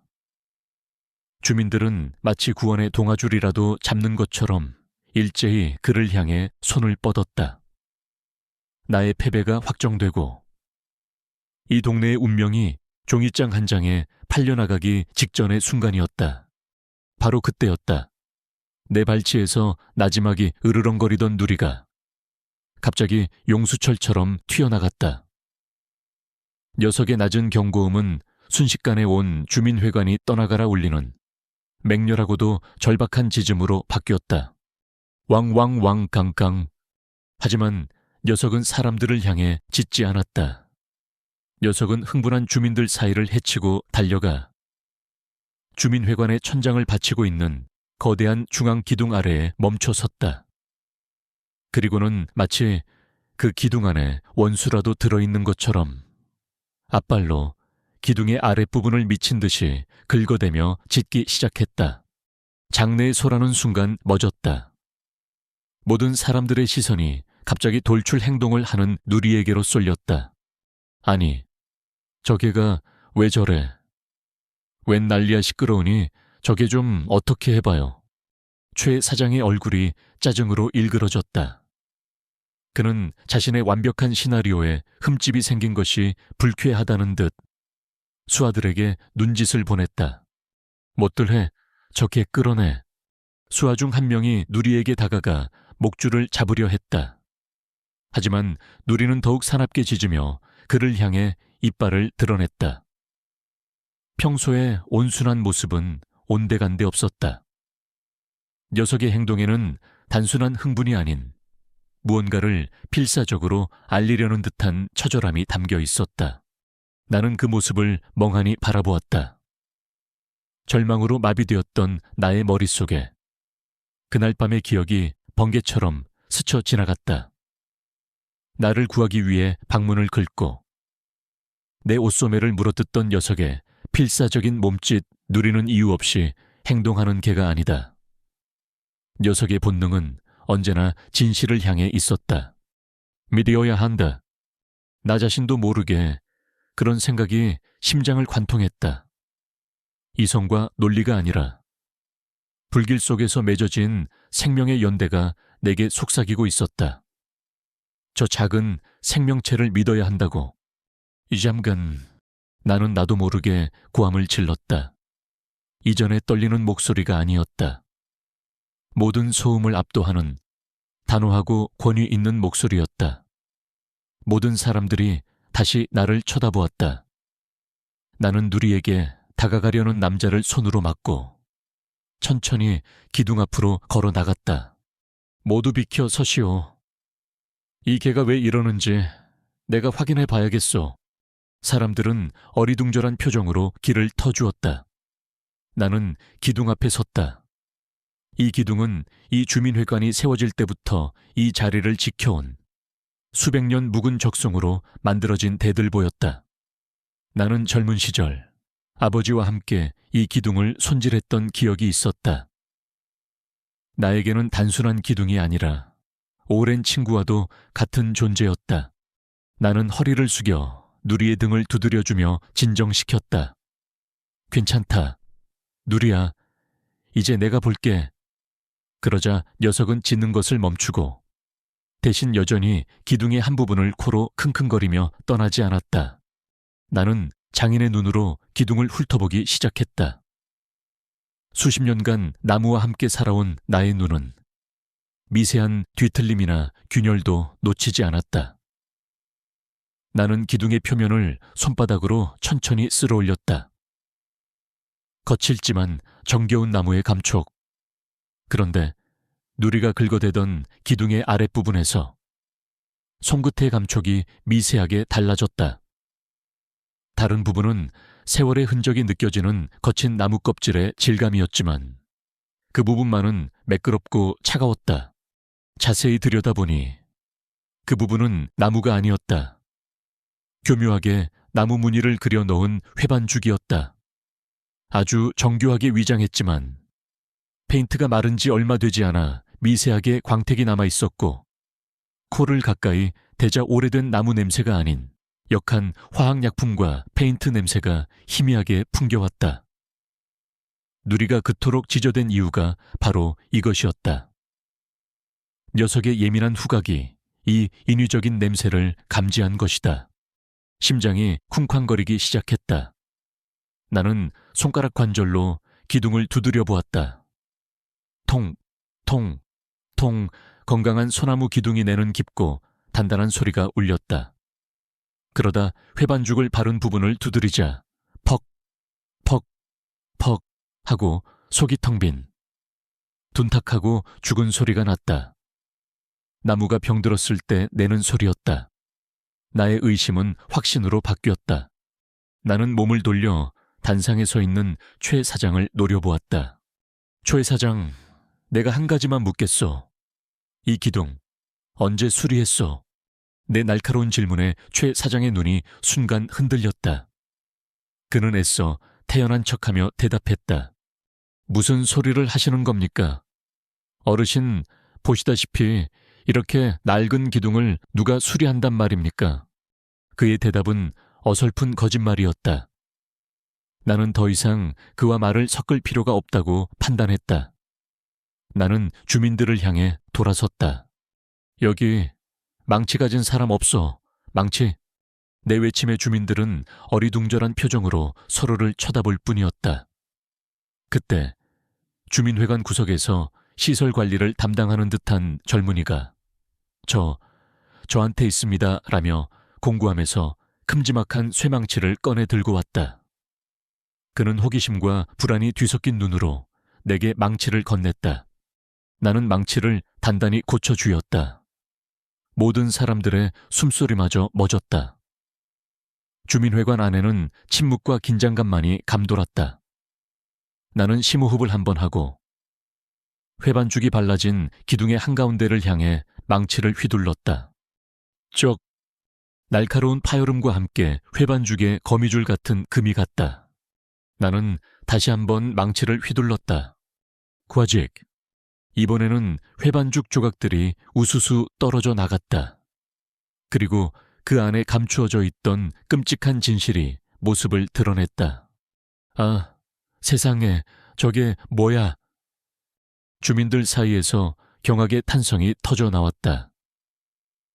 회반죽 안에는 멀쩡한 나무가 아니라 칼로 도려낸 듯 깊고 검게 썩어 들어간 거대한 균열이 있었다. 그것은 세월의 흔적으로 생긴 자연스러운 균열이 아니었다. 누군가가 의도적으로 기둥에 심재를 파내고 약품 처리를 해서 썩게 만든 명백한 파괴의 흔적이자 살인의 흉기였다. 나는 망치를 내던지고 손으로 남아있는 회반죽을 미친 듯이 뜯어냈다. 감추어져 있던 균열의 전체 모습이 드러나자 공포는 극에 달했다. 주민회관의 지붕 전체를 떠받들고 있는 대들보의 핵심이 거의 절반 가까이 파괴되어 있었던 것이다.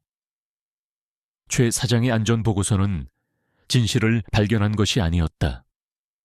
그 자신이 직접 만들어낸 위험을 예언한 사악한 각본이었던 것이다. 나는 고개를 돌려 최 사장을 보았다. 그의 얼굴은 백지장처럼 하얗게 질려 있었다. 자신만만하던 미소와 교활한 눈빛은 온데간데 없고 모든 것이 발각된 범죄자의 원초적인 공포만이 남아있었다. 그는 뒷걸음질 치다가 다리가 풀렸는지 비틀거렸다. 그제야 모든 퍼즐 조각이 맞춰진 주민들이 경악에서 분노로 돌변하기 시작했다. 그들은 자신들이 구원받는 것이 아니라 돈 몇 푼의 목숨을 담보로 사기를 당하고 있었다는 사실을 깨달았다. 싸기근, 누군가의 외침을 시작으로 억눌렸던 분노가 용암처럼 터져나왔다.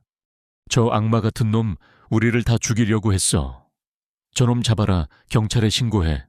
내게 쏟아지던 모든 비난과 원망은 이제 방향을 바꾸어 수백 배의 분노가 되어 최 사장에게로 향했다. 그에게 아첨하던 수하들은 이미 낌새를 채고 군중 속으로 사라진 뒤였다. 최 사장은 성난 주민들에게 둘러싸여 독 안에 든 쥐 신세가 되었다. 이 모든 아수라장의 한가운데에서 김 반장이 움직였다. 그의 얼굴은 부끄러움과 분노, 그리고 깊은 자책감으로 일그러져 있었다. 그는 자신이 얼마나 어리석었는지, 하마터면 자신의 손으로 이웃들을 죽음의 구렁텅이로 밀어 넣을 뻔했다는 사실을 깨달은 것이다. 그는 떨리는 손으로 휴대폰을 꺼내 어딘가로 전화를 걸었다. 여보시오. 경찰서죠. 예. 김용철입니다. 여기 주민회관에 사기꾼이 있습니다.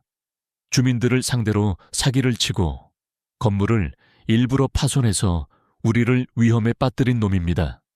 빨리 와주시오. 그의 목소리는 단순한 신고가 아니었다.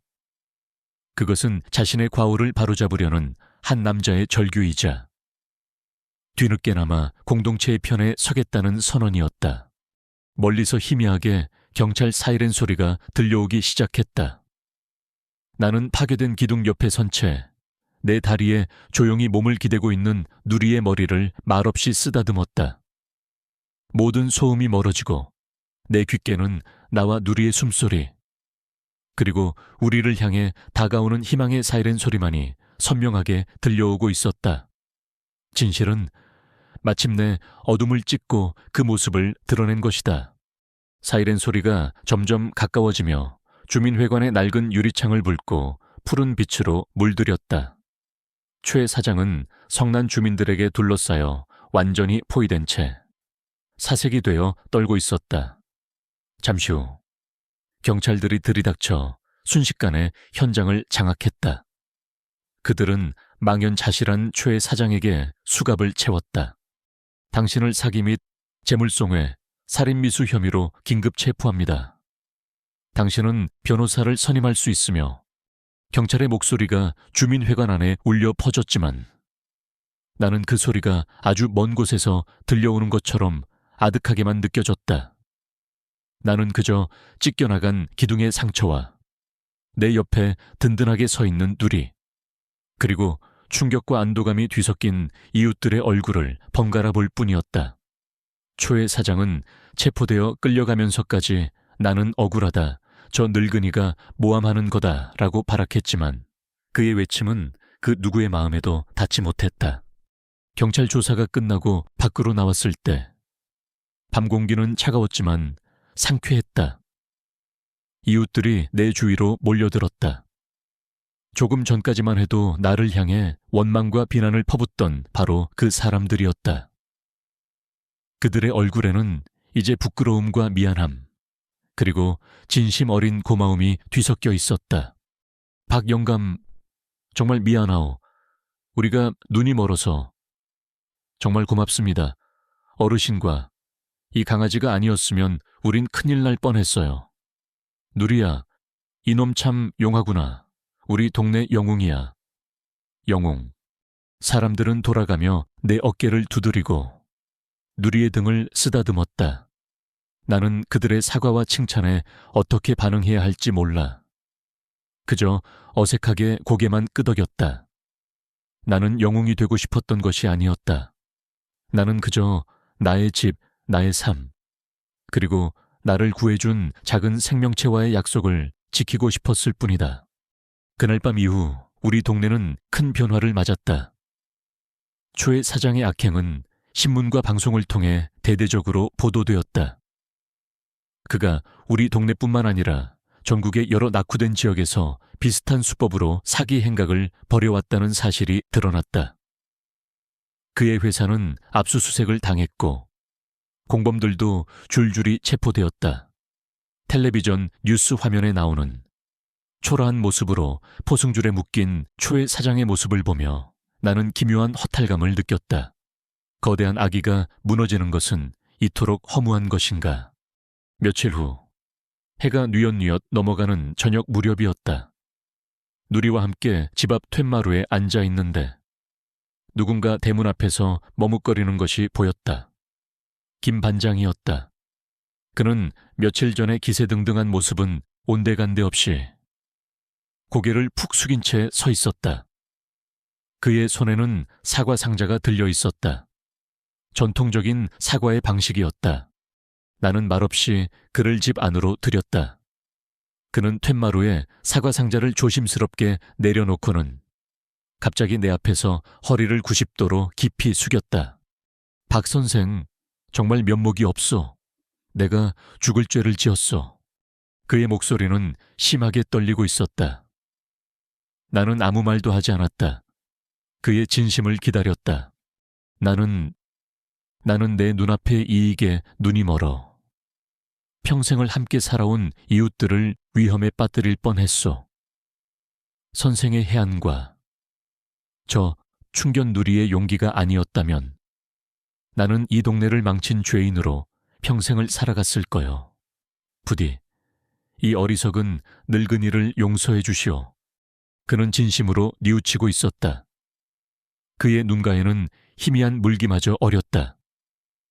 나는 그의 어깨를 두드리며 말했다. 일어나시오, 김 반장. 지난 일은 지난 일일 뿐. 사람은 누구나 실수를 하는 법이니. 나의 말에 김 반장은 감격한 듯 고개를 들었다. 그는 잠시 머뭇거리더니 이내 오늘 찾아온 본론을 꺼냈다. 박 선생, 어제 주민들끼리 회의를 했소. 모두가 한마음으로 뜻을 모았소.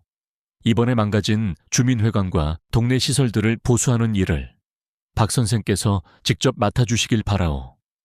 동네 기금도 충분히 모였소. 선생의 손으로 우리 동네를 다시 일으켜 세워주시오. 이것은 우리 모두의 부탁이오. 그것은 단순한 일거리 제안이 아니었다. 내 대한 동네 전체의 공식적인 신임의 표현이었다. 나는 잠시 생각에 잠겼다. 주민회관의 망가진 기둥을 떠올렸다. 그리고 그 기둥을 지키기 위해 지저대던 누리의 모습을 떠올렸다. 조소, 내가 맡겠소. 나는 그의 제안을 받아들였다. 하지만 한 가지 조건을 덧붙였다. 대신 나 혼자 하지는 않겠소. 이 동네 젊은 녀석들, 의욕은 있지만 할 일이 없어 빈둥거리는 아이들을 내게 보내주시오. 내가 그들에게 나무 만지는 법을 가르쳐 주겠소. 동네는 기둥 몇 개를 새로 세운다고 지켜지는 게 아니오. 다음 세대에게 우리의 기술과 가치를 물려줄 때 비로소 튼튼해지는 법이지. 내 제안에 김 반장의 눈이 휘둥그레졌다. 그는 이내 깊은 감동과 존경이 뒤섞인 표정으로 다시 한번 고개를 숙였다. 그렇게 나의 공방은 수십 년 만에 다시 문을 활짝 열었다. 이번에는 나 혼자가 아니었다. 김 반장이 데려온 동네 청년 서너 명이 어색한 표정으로 공방에 나타났다. 그들은 처음에는 망치질 하나 제대로 못하고 톱질은 빗뚤빼뚤하기 일쑤였다. 나는 묵묵히 하지만 단호하게 그들에게 나무의 성질부터 연장을 다루는 기본까지 차근차근 가르쳤다. 공방은 다시 활기로 가득 찼다. 나의 외로운 망치 소리 대신 서툰 망치 소리들이 뒤섞여 경쾌한 리듬을 만들어냈다. 톱밥 날리는 냄새와 젊은 아이들의 땀 냄새, 그리고 그들의 서툰 웃음소리가 공방을 채웠다. 나는 가르치는 일에 소질이 있는 사람이 아니었지만 진심을 다해 나의 모든 것을 보여주었다. 아이들은 그런 나의 마음을 느꼈는지 하루가 다르게 기술이 늘어갔다. 우리는 함께 주민회관의 기둥을 교체하고 무너진 담벼락을 새로 쌓았다. 그것은 단순한 복구 작업이 아니라 세대와 세대가 함께 땀 흘리며 공동체를 다시 세우는 신성한 의식과도 같았다. 그렇게 바쁜 와중에도 나는 나 자신만의 작은 프로젝트를 비밀리에 진행했다. 바로 아내에게 주지 못했던 미완의 오르골이었다. 나는 모두가 돌아간 늦은 밤 홀로 공방에 남아 조각칼을 들었다. 그리고 10여 년간 멈춰있던 난초 잎사귀의 마지막 선을 조심스럽게 파내려 가기 시작했다. 한 잎 조각할 때마다 나는 마음속으로 아내에게 말을 걸었다. 여보, 보고 있소. 나 이렇게 다시 연장을 잡았소. 당신이 봤으면 참 좋아했을 텐데. 내게 아주 기특한 손주 녀석이 하나 생겼소. 이름은 누리라고 하오. 짖는 소리는 좀 시끄럽지만 아주 용감하고 마음이 깊은 녀석이지. 그 녀석 덕분에 내가 지금 이렇게 살아있소. 마침내 마지막 난초 잎이 완성되고 나는 조심스럽게 오르골 무브먼트를 상자 안에 장착했다. 그리고 밤새도록 사포질을 하고 아마인유를 발라 나무의 결을 살려냈다. 마침내 세상에 단 하나뿐인 오르골이 나의 손에서 완성되었다. 나는 떨리는 손으로 태엽을 감았다. 그러자 맑고 청아한 아목동화의 선율이 수십 년의 침묵을 깨고 공방 안에 울려 퍼졌다. 그 순간 나는 참고 있던 눈물을 터뜨리고 말았다. 그것은 슬픔의 눈물이 아니었다. 나의 길고 길었던 후회와 그리움을 씻어내는 따뜻한 해원의 눈물이었다. 며칠 후 시험을 마치고 돌아온 수진이가 집으로 찾아왔다. 녀석은 이전보다 훨씬 밝아진 내 얼굴과 활기 넘치는 동네 분위기에 놀라워했다. 나는 아무 말 없이 녀석을 내 방으로 데려가 곱게 포장한 오르골을 건넸다. 할아버지, 이게 뭐예요? 수진이가 조심스럽게 포장을 뜯고 아름다운 호두나무 오르골을 보자 눈이 동그래졌다. 열어보거라. 수진이가 뚜껑을 열자 목동화의 멜로디가 흘러나왔다. 수진이는 잠시 음악을 듣다가 이내 오르골에 담긴 의미를 깨달은 듯 눈가가 붉어졌다. 이것이 할머니를 위해 만들었지만 끝내 전해주지 못했던 선물이라는 것을 녀석은 어렴풋이 알고 있었던 것이다. 할아버지, 네 할머니에게 주는 것이 너무 늦었다. 그러니 이제는 네가 간직해 주렴. 네가 이 집안에 새로운 봄을 가져왔으니 이 오르골의 주인은 이제 너다. 수진이는 오르골을 가슴에 꼭 껴안은 채 소리 없이 눈물만 흘렸다. 그날 저녁 나와 수진이는 툇마루에 나란히 앉아 노을 지는 하늘을 바라보았다. 누리는 내 발치에 편안하게 엎드려 잠이 들어 있었다. 집 안에서는 수진이가 틀어놓은 오르골 소리가 희미하게 들려왔다. 완벽한 평화였다. 할아버지, 정말 행복해 보여요. 수진이가 나지막이 말했다. 나는 말없이 고개를 끄덕였다. 그리고는 잠든 누리의 등을 쓰다듬으며 오랫동안 마음속에 담아두었던 말을 꺼냈다. 수진아, 저 녀석은 그저 내 목숨만 구해준 게 아니더구나. 나는 잠시 말을 멈추고 숨을 골랐다. 잿더미가 된 내 마음에 다시 집을 짓는 법을 가르쳐줬어. 이 늙은이에게 다시 사는 법을 알려준 게야. 나의 말에 담긴 깊은 의미를 수진이는 온전히 이해한 듯 조용히 내 어깨에 머리를 기댔다.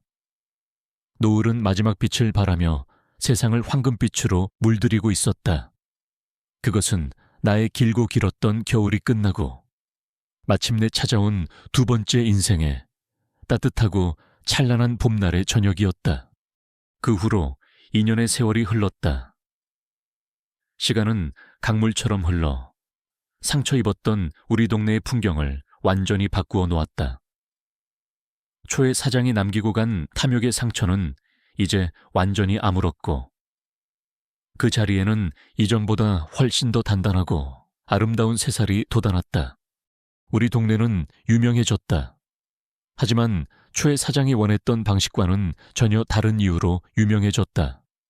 고층 아파트 단지가 들어선 것이 아니라 옛 모습을 소중히 간직한 채 되살아난 한국에서 가장 아름다운 골목길로 신문과 잡지에 몇 번 소개되었다. 사람들은 개발의 광풍 속에서 기적적으로 살아남아 자신들만의 가치를 지켜낸 우리 동네의 이야기를 듣기 위해 찾아왔다. 동네 어귀에는 주말마다 카메라를 든 젊은이들과 아이들의 손을 잡고 산책을 나온 가족들로 북적였다. 나의 삶 또한 완전히 달라졌다. 나는 더 이상 새벽 4시 반의 정막 속에서 눈을 뜨지 않는다. 이제 나를 깨우는 것은 창틈으로 스며드는 아침 햇살과 내 침대 발치에서 꼬리를 치며 아침 인사를 건네는 누리의 묵직한 쿵쿵 소리다. 이제는 어엿한 성견이 된 누리는 그날의 용맹함은 간직한 채 훨씬 더 듬직하고 깊은 눈빛을 갖게 되었다. 나를 괴롭히던 지긋지긋한 가슴 통증은 어느새가 거짓말처럼 사라졌다. 의사는 규칙적인 생활과 육체적인 활동, 그리고 무엇보다 긍정적인 마음이 가져온 기적이라고 말했다. 나의 공방은 이제 더 이상 나만의 공간이 아니었다. 박민준 목공 교실은 동네의 명물이 되었다.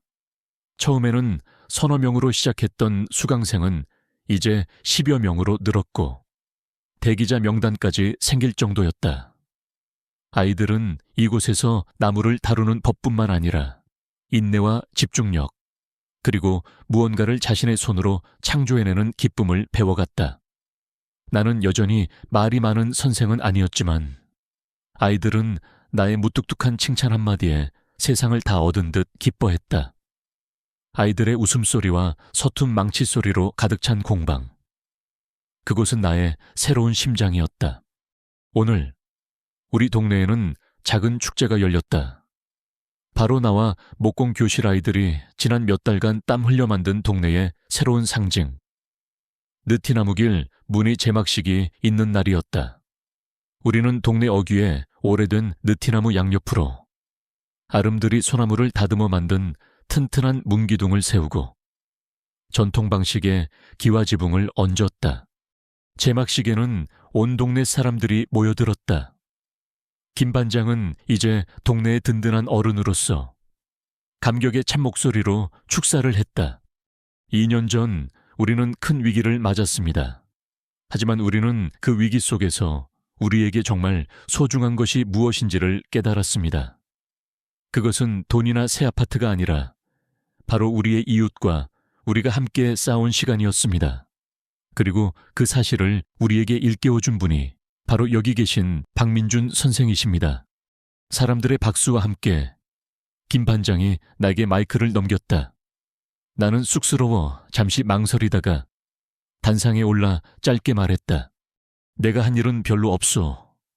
이문은 내가 아니라 우리 아이들과 우리 모두가 함께 만든 것이오. 그리고 무엇보다 우리 동네를 지켜준 진짜 영웅은 따로 있지. 나는 내 옆에 늠름하게 앉아있는 누리를 가리켰다. 사람들은 모두 웃음을 터뜨리며 더 큰 박수를 보냈다. 마침내 나와 김 반장이 함께 붉은 천을 당기자 장엄하고 아름다운 현판이 모습을 드러냈다. 그곳에는 힘찬 필체로 느티나무길이라는 글자가 새겨져 있었다. 그리고 현판의 맨 위, 가장 높은 곳에는 나와 아이들이 심혈을 기울여 조각한 작은 진돗개 한 마리가 고개를 든 차에 동네를 굽어보고 있었다. 바로 누리의 모습이었다. 그것은 우리 동네의 영원한 수호신에 대한 우리 모두의 감사와 존경의 표시였다. 제막식이 끝나고 사람들이 떡과 음식을 나누며 이야기꽃을 피울 때 젊은 부부 하나가 아이의 손을 잡고 수줍게 내게 다가왔다. 어르신, 저희 얼마 전에 이 동네로 이사 왔습니다. 아, 그랬구먼. 환영하오. 사실 저희가 이 동네를 선택한 것은 어르신과 이 동네의 이야기를 잡지에서 읽었기 때문입니다. 저희 아이를 이런 따뜻한 공동체 안에서 키우고 싶었습니다. 앞으로 잘 부탁드립니다. 젊은 부부의 진심 어린 말에 나는 가슴 벅찬 감동을 느꼈다. 2년 전 내가 지키고 싶었던 것은 단순히 낡은 집이 아니었다. 바로 이런 것, 세대와 세대가 어울려 살고 서로에게 기댈 수 있는 따뜻한 공동체. 내가 지켜낸 가치가 새로운 생명을 끌어들이고 이 동네의 미래를 만들어가고 있다는 사실에 눈시울이 뜨거워졌다. 그날 저녁 축제의 소란이 잦아들고 동네에 다시 평화로운 어둠이 내렸다. 나는 수진이, 그리고 누리와 함께 툇마루에 앉아 있었다. 어느새 어엿한 숙녀가 된 수진이는 대학을 졸업하고 문화유산을 기록하고 보존하는 일을 하고 있었다. 할아버지의 영향이라며 웃는 녀석의 모습이 대견하기 그지없었다. 집 안에서는 녀석이 틀어놓은 오르골에 목동아, 선율이 은은하게 흘러나오고 있었다. 조금 전 이사온 젊은 부부의 5살 배기 딸아이가 수줍음을 무릅쓰고 내게 다가왔다. 할아버지, 아까 그 강아지 조각 정말 멋있어요. 그러냐? 이 할아버지가 더 재미있는 걸 보여줄까? 나는 품에서 낮에 아이들을 위해 깎아 만든 작은 나무 새를 꺼냈다. 새의 꼬리를 당기자 나무로 만든 날개가 파닥거리며 진짜 새처럼 날갯짓을 했다. 아이의 눈이 휘둥그레지며 환한 웃음을 터뜨렸다. 와, 신기하다. 아이의 웃음소리에 나도 모르게 소리를 내어 함께 웃었다. 하하하하. 깊고 크고 시원한 웃음소리. 수십 년간 내게서는 단 한 번도 들어볼 수 없었던 소리였다. 아내를 잃고 세상에 대한 모든 문을 닫아 걸었던 박민주는 이제 어디에도 없었다. 내 앞에는 오직 행복한 할아버지, 존경받는 장인, 그리고 따뜻한 이웃인 박민준만이 앉아 있었다. 나는 웃음기 어린 눈으로 내 곁에 앉은 수진이와 내 무릎에 턱을 괜 채 평화롭게 나를 올려다보는 누리, 그리고 저 멀리 이웃집에서 새어나오는 따뜻한 불빛들을 바라보았다. 내 인생은 한때 차갑고 긴 겨울이었다. 모든 것이 얼어붙고 어떤 희망의 싹도 틔울 수 없을 것 같던 영원의 겨울. 하지만 그 겨울의 끝에서 한 마리의 작은 개가 불길을 뚫고 내게로 달려왔다. 녀석은 얼어붙은 내 마음을 녹이고 제가 되어버린 나의 세상에 다시 집을 짓는 법을 가르쳐 주었다. 나의 첫 번째 봄은 아내와 함께였지만 너무나 짧았다. 하지만 지금 내 앞에 펼쳐진 이 두 번째 봄은 그 어떤 봄보다도 찬란하고 따뜻했다. 그것은 더 이상 혼자가 아닌 우리 모두가 함께 가꾸어가는 봄이었기 때문이다. 오르골의 선율은 밤의 장막을 타고 부드럽게 퍼져나갔다. 나는 조용히 눈을 감고 내 삶을 가득 채운 이 충만한 행복과 평화를 온몸으로 느꼈다. 이것은 기적이었다. 절망의 끝에서 시작된 한 노인과 용감한 개 한 마리가 만들어낸 눈부신 기적이었다. 오늘 이야기가 마음에 드셨다면 구독과 좋아요를 꼭 눌러주세요. 여러분의 따뜻한 응원은 저희에게 더 좋은 이야기를 만드는 큰 힘이 됩니다. 다음에도 감동적인 이야기로 여러분을 찾아뵙겠습니다. 감사합니다.